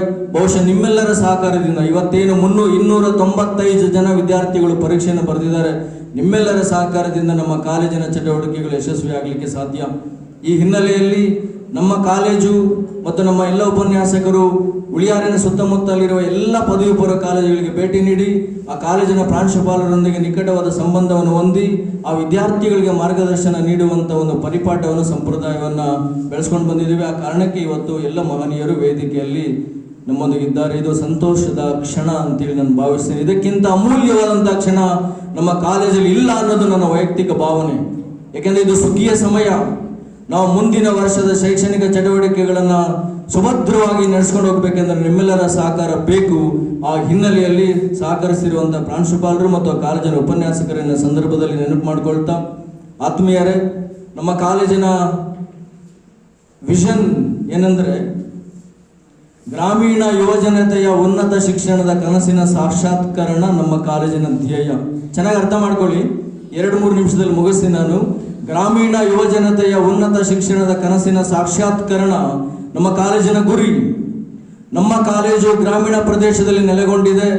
ನಮ್ಮ ಕಾಲೇಜಿಗೆ ಬರುವಂಥ ವಿದ್ಯಾರ್ಥಿಗಳು ಗ್ರಾಮೀಣ ಪ್ರದೇಶದವರು ಆಗಿರ್ಬೋದು, ನಮ್ಮ ಕಾಲೇಜಿಗೆ ಬರುವಂಥ ವಿದ್ಯಾರ್ಥಿಗಳು ರೈತರ ಕುಟುಂಬದಿಂದ ಬಂದವರು ಆಗಿರ್ಬೋದು, ನಮ್ಮ ಕಾಲೇಜಿಗೆ ಆಗಮಿಸುತ್ತಿರುವಂಥ ವಿದ್ಯಾರ್ಥಿಗಳ ಆರ್ಥಿಕ ಪರಿಸ್ಥಿತಿ ಹಿನ್ನಡೆ ಇರ್ಬೋದು. ಆದರೂ ಅವರೆಲ್ಲರನ್ನ ಉತ್ತಮ ಹಂತಕ್ಕೆ ಕೊಂಡೊಯ್ಯುವ ಮಹತ್ವಾಕಾಂಕ್ಷೆಯೊಂದಿಗೆ ನಮ್ಮ ಕಾಲೇಜಿನ ಎಲ್ಲ ಉಪನ್ಯಾಸಕರು, ಮಾನ್ಯ ಶಾಸಕರು ಮತ್ತು CDC ಸಮಿತಿ ಇರೋದರಿಂದ ನಾವೆಲ್ಲ ಚಟುವಟಿಕೆಗಳನ್ನು ಬಹಳ ಸಮರ್ಥವಾಗಿ ನಡೆಸ್ಕೊಂಡು ಹೋಗ್ತಾ ಇದ್ದೀವಿ. ಅದಕ್ಕೆ ಒಂದು ಮಾತು ಹೇಳ್ತಾರೆ, ಭೂಮಿಗೆ ಬಿದ್ದ ಬೀಜ ಎದೆಗೆ ಬಿದ್ದ ಅಕ್ಷರ, ಭೂಮಿಗೆ ಬಿದ್ದ ಬೀಜ ಎದೆಗೆ ಬಿದ್ದ ಅಕ್ಷರ ಯಾವತ್ತೂ ಫಲ ಕೊಡುತ್ತೆ ಹಾಗೆ ಅಂತೇಳಿ ಇವತ್ತೇನು ನಾವು ಕಾರ್ಯಕ್ರಮವನ್ನು ಮಾಡ್ತಾ ಇದ್ದೀವಿ. ನಿಮಗೆ CET ಪರೀಕ್ಷೆಯನ್ನು ಮಾಡಿದ್ದೇವೆ, ಇವತ್ತಲ್ಲ ನಾಳೆ ನಿಮ್ಮ ಭವಿಷ್ಯಕ್ಕೆ ಅದು ದಾರಿದೀಪ ಆಗ್ತದೆ ಹಾಗೆ ಅಂತೇಳಿ ಎಲ್ಲರೂ ಮಾತನಾಡಿದ್ದಾರೆ. ಬಹಳ ಸಣ್ಣ ಪರೀಕ್ಷೆ ಆಗಿರ್ಬೋದು, ಮುಂದೆ ನೀವೊಬ್ರು IAS ಆಫೀಸರ್ ಆಗ್ಬೋದು, KS ಆಫೀಸರ್ ಆಗ್ಬೋದು, ಒಬ್ಬ ಟೀಚರ್ ಆಗ್ಬೋದು, ಒಬ್ಬ ಲಾಯರ್ ಆಗ್ಬೋದು, ಒಬ್ಬರು ಪ್ರಿನ್ಸಿಪಲ್ ಆಗ್ಬೋದು, ಒಬ್ಬ ವಿಲೇಜ್ ಅಕೌಂಟೆಂಟ್ ಆಗ್ಬೋದು, ಒಬ್ಬ ಪೊಲೀಸ್ ಆಗ್ಬೋದು, ಒಬ್ಬ ರೈತರಾಗ್ಬೋದು. ಆ ಎಲ್ಲ ಸನ್ನಿವೇಶಗಳಿಗೆ ದಾರಿ ಈ ಪರೀಕ್ಷೆ ಹಾಗೆ ಅಂತ ಹೇಳ್ತಾ, ಅದರಿಂದ ಪ್ರೀತಿಯಿಂದ ನೀವು ಭಾಗವಹಿಸಬೇಕು ಹಾಗೆ ಅಂತ ಹೇಳ್ತಾ, ಬಹುಶಃ ನಮ್ಮ ಉದ್ದೇಶ ಒಂದೇ ಸರ್, ಎಲ್ಲ ಪ್ರಾಂಶುಪಾಲರು ಮತ್ತು ಉಪನ್ಯಾಸಕರುಗಳಿಗೆ ಮತ್ತು ಎಲ್ಲ ವಿದ್ಯಾರ್ಥಿಗಳ ಗಮನಕ್ಕೆ ತರೋದೇನೆಂದ್ರೆ, ನಮ್ಮ ಕಾಲೇಜಿನ ಉದ್ದೇಶ ಏನೆಂದ್ರೆ ಉಳಿಯಾರನ್ನ ಶೈಕ್ಷಣಿಕ ಕೇಂದ್ರವನ್ನಾಗಿ ನಿರ್ಮಾಣ ಮಾಡಬೇಕು. ಉಳಿಯಾರನ್ನು ಒಂದು ಉನ್ನತ ಶಿಕ್ಷಣದ ಕೇಂದ್ರವನ್ನಾಗಿ ಮಾಡಬೇಕು. ಇಲ್ಲಿಂದ ಎಲ್ಲೋ ದೂರಕ್ಕೆ ಹೋಗಿ ಉನ್ನತ ಶಿಕ್ಷಣವನ್ನು ಪಡೆಯುವಂತ ಅಗತ್ಯ ಇಲ್ಲ. ಆ ಎಲ್ಲ ಕೋರ್ಸ್ಗಳನ್ನು ಬರುವಂತ ದಿನಗಳಲ್ಲಿ ನಮ್ಮ ಕಾಲೇಜಿನಲ್ಲಿ ನಾವು ನಿರ್ಮಾಣ ಮಾಡಬೇಕು, ಪ್ರಾರಂಭ ಮಾಡಬೇಕು ಅನ್ನೋ ಮಹತ್ವಾಕಾಂಕ್ಷೆಯೊಂದಿಗೆ ನಾವು ಕೆಲಸ ಮಾಡ್ತಾ ಇದ್ದೀವಿ. ಆ ಕಾರಣಕ್ಕೆ ಆ ದಿಸೆಯಲ್ಲಿ ನಿಮ್ಮೆಲ್ಲರಲ್ಲಿ ಅರಿವನ್ನು ಉಂಟು ಮಾಡಬೇಕು. ಎಜುಕೇಶನ್ ಇಲ್ಲಿಗೆ ಡಿಸ್ಕಂಟಿನ್ಯೂ ಆಗಬಾರದು. ಬಹುತೇಕ ಸಂದರ್ಭದಲ್ಲಿ ನಮ್ಮ PUC ವಿದ್ಯಾರ್ಥಿಗಳು PUC ಆದ ತಕ್ಷಣ ಎಜುಕೇಶನ್ ಅನ್ನು ಬೇರೆ ಬೇರೆ ಕಾರಣಕ್ಕೆ ಮೊಟಕುಗೊಳಿಸ್ತಾರೆ. ಅದಾಗಬಾರ್ದು. ನೀವೆಲ್ಲರೂ ಹೈಯರ್ ಎಜುಕೇಶನ್ ಹೋಗ್ಬೇಕು, ಮುಂದಿನ ಅವಕಾಶಗಳನ್ನು ನೀವು ಪಡಿಬೇಕು ಅನ್ನೋ ಒಂದು ಅರಿವನ್ನು ಮೂಡಿಸುವ ಉದ್ದೇಶದಿಂದ, ಆ ಜಾಗೃತಿಯನ್ನು ನಿಮ್ಮಲ್ಲಿ ಬೆಳೆಸುವ ಉದ್ದೇಶದಿಂದ ಇವತ್ತು ಬಹಳ ಶ್ರಮಪಟ್ಟು ನಮ್ಮ ಎಲ್ಲ ಉಪನ್ಯಾಸಕರು, ನಮ್ಮ ಎಲ್ಲ ವಿದ್ಯಾರ್ಥಿಗಳು ಬಹಳ ಶ್ರಮಪಟ್ಟು ನಿಮ್ಮ ಕಾಲೇಜಿನ ಪ್ರಾಂಶುಪಾಲರ ಸಹಕಾರದೊಂದಿಗೆ, ನಿಮ್ಮ ಕಾಲೇಜಿನ ಉಪನ್ಯಾಸಕರ ಸಹಕಾರದೊಂದಿಗೆ ಈ ಕಾರ್ಯಕ್ರಮವನ್ನು ನಾವು ಆಯೋಜನೆ ಮಾಡಿದ್ದೇವೆ. ಉದ್ದೇಶ ಒಂದೇ, ನಮ್ಮ ಉಳಿಯಾರು ಸಹಿತ ಶೈಕ್ಷಣಿಕ ಪ್ರಗತಿಯ ಕೇಂದ್ರವಾಗಿ ಬದಲಾವಣೆ ಆಗಬೇಕು, ಉನ್ನತ ಶಿಕ್ಷಣ ಇಲ್ಲಿ ಸಿಗಬೇಕು ಅನ್ನೋ ಕಾರಣಕ್ಕೋಸ್ಕರ ನಾವೆಲ್ಲರೂ ಬಹಳ ಪ್ರಯತ್ನವನ್ನು ಮಾಡ್ತಾ ಇದ್ದೀವಿ. ನಮ್ಮ ಪೇರೆಂಟ್ಸ್ ಹೇಳ್ತಾರೆ, ಏನು ಹೇಳ್ತಾರೆ ಅನ್ನೋದ್ರ ಬಗ್ಗೆ ಶೈಲಜಾ ಮೇಡಮ್ ಮತ್ತು ವೇದಿಕೆ ಮೇಲಿರೋರು ಎಲ್ಲರೂ ಹೇಳಿದರು, ನಾನಾದರೂ ಓದಲಿಲ್ಲ, ನಮ್ಮ ಮಗ ಅಥವಾ ಮಗಳು ಓದಲಿ ಅಂತೇಳಿ. ಆ ಅರಿವು ನಮಗೆ ಬರಲಿ ಅನ್ನೋ ಕಾರಣಕ್ಕೆ ಈ ಕಾರ್ಯಕ್ರಮವನ್ನು ಆಯೋಜನೆ ಮಾಡಿದ್ದೇವೆ. ದಯವಿಟ್ಟು ನೀವೆಲ್ಲರೂ ಮುಂದಿನ ದಿನಗಳಲ್ಲಿ ಹೈಯರ್ ಎಜುಕೇಶನ್ ಹೋಗಬೇಕು, ಸರ್ಕಾರಿ ಕೆಲಸಗಳಲ್ಲಿ ನೀವು ಇರಬೇಕು, ಯಾವುದೋ ಉನ್ನತ ಹುದ್ದೆಯಲ್ಲಿ ನೀವು ಇರಬೇಕು, ಅದಕ್ಕೆ ತಯಾರಿ ಇವತ್ತಿನ ಪರೀಕ್ಷೆಯಾಗಿ ಅಂತ ಹೇಳ್ತಾ, ಬಹುಶಃ ನಮ್ಮ ಕಾಲೇಜಿನ ಉಪನ್ಯಾಸಕರು ಬಹಳ ಶ್ರಮ ಪಡ್ತಾ ಇದ್ದಾರೆ. ನಿಮಗೊಂದೇ ಮಾತು ಹೇಳಿ ಮುಗಿಸ್ತೀನಿ. ಕಳೆದ ವರ್ಷ 2024-25ನೇ ಸಾಲಿನಲ್ಲಿ ತುಮಕೂರು ವಿಶ್ವವಿದ್ಯಾನಿಲಯದಲ್ಲಿ ನಮ್ಮ ಕಾಲೇಜು 5 ರ್ಯಾಂಕ್ಗಳನ್ನು ಪಡ್ಕೊಂಡಿದೆ ಅಂತ. 5 ರ್ಯಾಂಕ್ಗಳು, ಇದು ಹೋಬಳಿ ಮಟ್ಟದ ಕಾಲೇಜ್ ಆಗಿರ್ಬೋದು, 5 ರ್ಯಾಂಕ್ಗಳನ್ನು ಪಡ್ಕೊಂಡಂತ ಕಾಲೇಜು ನಮ್ಮ ಕಾಲೇಜು. ಅದಕ್ಕೆ ಕಾರಣ ಏನಂದ್ರೆ ನಮ್ಮ ಕಾಲೇಜಿನ ಎಲ್ಲ ಉಪನ್ಯಾಸಕರು. ಬಹುಶಃ ನಿಮ್ಮ ಕಾಲೇಜಿಗೆ ಬಂದಾಗ ಮಾತಾಡಿದ್ದೀನಿ, ನಮ್ಮ ಕಾಲೇಜಿನ ಉಪನ್ಯಾಸಕರು ಹೇಗಿದ್ದಾರೆ ಅಂದ್ರೆ ಸ್ಪ್ರಿಂಗ್ ತರ ಇದ್ದಾರೆ ಹಾಗೆ ಅಂತೇಳಿ. ಅದು ನಿಜ.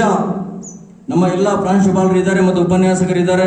ಇದ್ದದ್ದನ್ನು ಇದ್ದಾಗ ಹೇಳಿದ್ದೇವೆ, ನಮ್ಮ ಕಾಲೇಜಿನ ಉಪನ್ಯಾಸಕರ ಅಗರ್ಯರು ಶ್ರಮಿಸಿ ವಿದ್ಯಾರ್ಥಿಗಳ ಬದುಕನ್ನು ರೂಪಿಸುವಲ್ಲಿ ಶ್ರಮ ಪಡ್ತಾ ಇದ್ದಾರೆ. ಅದನ್ನ ನಿಮ್ಮ ಗಮನಕ್ಕೆ ತರಬೇಕು ಅನ್ನೋ ಕಾರಣಕ್ಕೂ ನಾನು ಮಾತನಾಡ್ತಾ ಇದ್ದೀನಿ. ಆಮೇಲೆ ಇನ್ನೊಂದು ಉದ್ದೇಶ ಏನಂದ್ರೆ ಸರ್, ನಮ್ಮ ಕಾಲೇಜಿನ ಉದ್ದೇಶ ಏನಂದ್ರೆ, ನಮ್ಮ ಕಾಲೇಜು ಮತ್ತು ನಮ್ಮ ವಿದ್ಯಾರ್ಥಿಗಳು ಯಾವುದೇ ಕಾಲೇಜು ಮತ್ತು ವಿದ್ಯಾರ್ಥಿಗಳಿಗಿಂತ ಗುಲಗಂಜಿಯಷ್ಟು ಕಡಿಮೆಯಾಗಿರಬಾರದೆಂದು ಸಾಬೀತುಪಡಿಸುವುದೇ ನಮ್ಮ ಗುರಿ. ಆ ಕಾರಣಕ್ಕೋಸ್ಕರ ನಾವು ಕೆಲಸ ಮಾಡ್ತಾ ಇದ್ದೀವಿ. ಆ ಕಾರಣಕ್ಕೋಸ್ಕರ ಎಲ್ಲ ಮಾನವೀಯರನ್ನು ನಾವು ಒಟ್ಟುಗೂಡಿಸಿ, ಬಹಳ ಶ್ರಮ ಇದೆ ಇದ್ರ ಹಿಂದೆ. ಯಾಕೆಂದ್ರೆ ಪ್ರಾಂಶುಪಾಲರುಗಳನ್ನ ಒಟ್ಟು ಅಮೂಲ್ಯವಾಗಿರುವಂಥ ಸಮಯ. ಬಹುಶಃ ನಿನ್ನೆ FD ಡೈರೆಕ್ಟರ್ ಅವರ ಆದೇಶವನ್ನು ನಾನು ಗಮನಿಸಿದೆ. ನಿನ್ನೆ ಸಂಜೆ ಇವತ್ತು ಒಬ್ಬ ವಿದ್ಯಾರ್ಥಿ ಬರ್ತಾರೆ ಅಂತ ನಾನು ಅಂದ್ಕೊಂಡಿರ್ಲಿಲ್ಲ.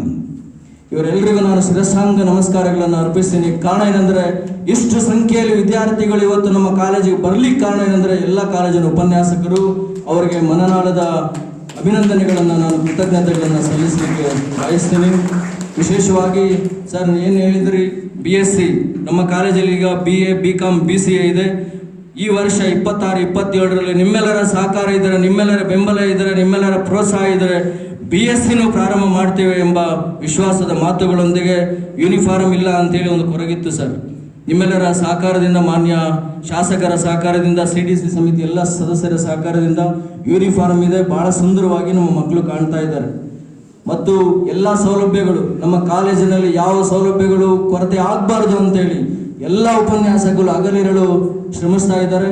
ಬಹುಶಃ ಪ್ರಾಂಶುಪಾಲರು ಇಲ್ಲಿ ನೆಪ ಮಾತ್ರ ಅಷ್ಟೇ, ನಮ್ಮ ಉಪನ್ಯಾಸಕರ ಶ್ರಮ, ಅವರ ತ್ಯಾಗ, ಅವರ ಪ್ರಯತ್ನ, ಅವರ ಹೋರಾಟ ನಮ್ಮ ಕಾಲೇಜಿನ ಯಶಸ್ವಿಗೆ ಕಾರಣ ಆಗಿ ಅಂತ ಹೇಳ್ತಾ, ನಮ್ಮ ಕಾಲೇಜಿನಲ್ಲಿ ಎಲ್ಲ ಚಟುವಟಿಕೆಗಳು ಸಕ್ರಿಯವಾಗಿ ನಡೀತೇವೆ. ನಮ್ಮ ಕಾಲೇಜಿನಲ್ಲಿ ಸಮಯಕ್ಕೆ ಬಹಳ ಪ್ರಾಮುಖ್ಯತೆಯನ್ನು ನೀಡ್ತೀವಿ. ಅದನ್ನು ಕಲ್ತಿದ್ದೆಲ್ಲಿ ಅಂದರೆ ನಿಮ್ಮ ಕಾಲೇಜುಗಳಿಂದ ಸರ್. ನಾನು PUC ಕಾಲೇಜುಗಳಿಗೆ ಹೋದಾಗ ಅಲ್ಲಿನ ಶಿಸ್ತು, ಅಲ್ಲಿನ ಜವಾಬ್ದಾರಿ, ಅಲ್ಲಿನ ಉತ್ಸಾಹ, ಅಲ್ಲಿನ ಒಂದು ಪರಿಶ್ರಮವನ್ನು ನಾನು ಗಮನಿಸಿದೆ. ಬಹುಶಃ ಉಳಿಯಾರಿನ ಸುತ್ತಮುತ್ತಲಿರುವಂಥ ವಿದ್ಯಾರ್ಥಿಗಳು ಬಹಳ ಅದೃಷ್ಟವಂತರು. ಯಾಕೆಂದರೆ ಒಳ್ಳೆಯ ಪ್ರಾಂಶುಪಾಲರುಗಳನ್ನು, ಒಳ್ಳೆಯ ಉಪನ್ಯಾಸಕರನ್ನು ನೀವು ಹೊಂದಿರೋದ್ರಿಂದ ಬಹಳ ಇಷ್ಟು ಶಿಸ್ತಾಗಿ ಇಷ್ಟು ಸಂಖ್ಯೆಯಲ್ಲಿ ಬರಲಿಕ್ಕೆ ಸಾಧ್ಯ ಆಗಿ ಅಂತ ಹೇಳ್ತಾ, ಈ ಕಾರ್ಯಕ್ರಮ ಆಯೋಜನೆ ಆಗಲಿಕ್ಕೆ ನಮ್ಮ ವಿದ್ಯಾರ್ಥಿಗಳು ಮತ್ತು ನಮ್ಮ ಉಪನ್ಯಾಸಕರು ನಿರಂತರವಾಗಿ ಶ್ರಮಿಸಿ, ವೇದಿಕೆ ಸಮಿತಿಯ ಸದಸ್ಯರು ಮತ್ತು ಪರೀಕ್ಷಾ ಸಮಿತಿಯ ಸದಸ್ಯರು ಎಲ್ಲರೂ ಬಹಳ ಶ್ರಮಿಸಿ ಈ ಕಾರ್ಯಕ್ರಮ ಯಶಸ್ವಿಯಾಗಲಿಕ್ಕೆ ಕಾರಣಕರ್ತರಾಗಿದ್ದಾರೆ. ಇವರೆಲ್ಲರನ್ನ ನಾನು ಸ್ಮರಿಸಿಕೊಳ್ತಾ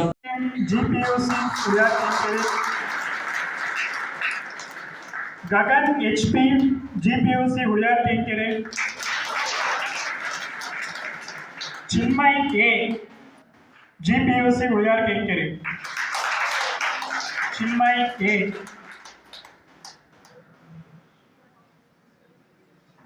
ಚಿನ್ಮಯ್ A ಅವರಿಲ್ವಾ?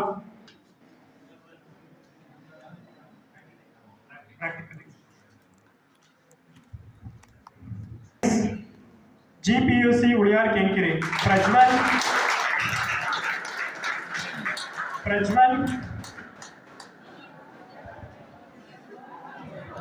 ಸಾರಿ ವಿದ್ಯಾವಾರಿಧಿ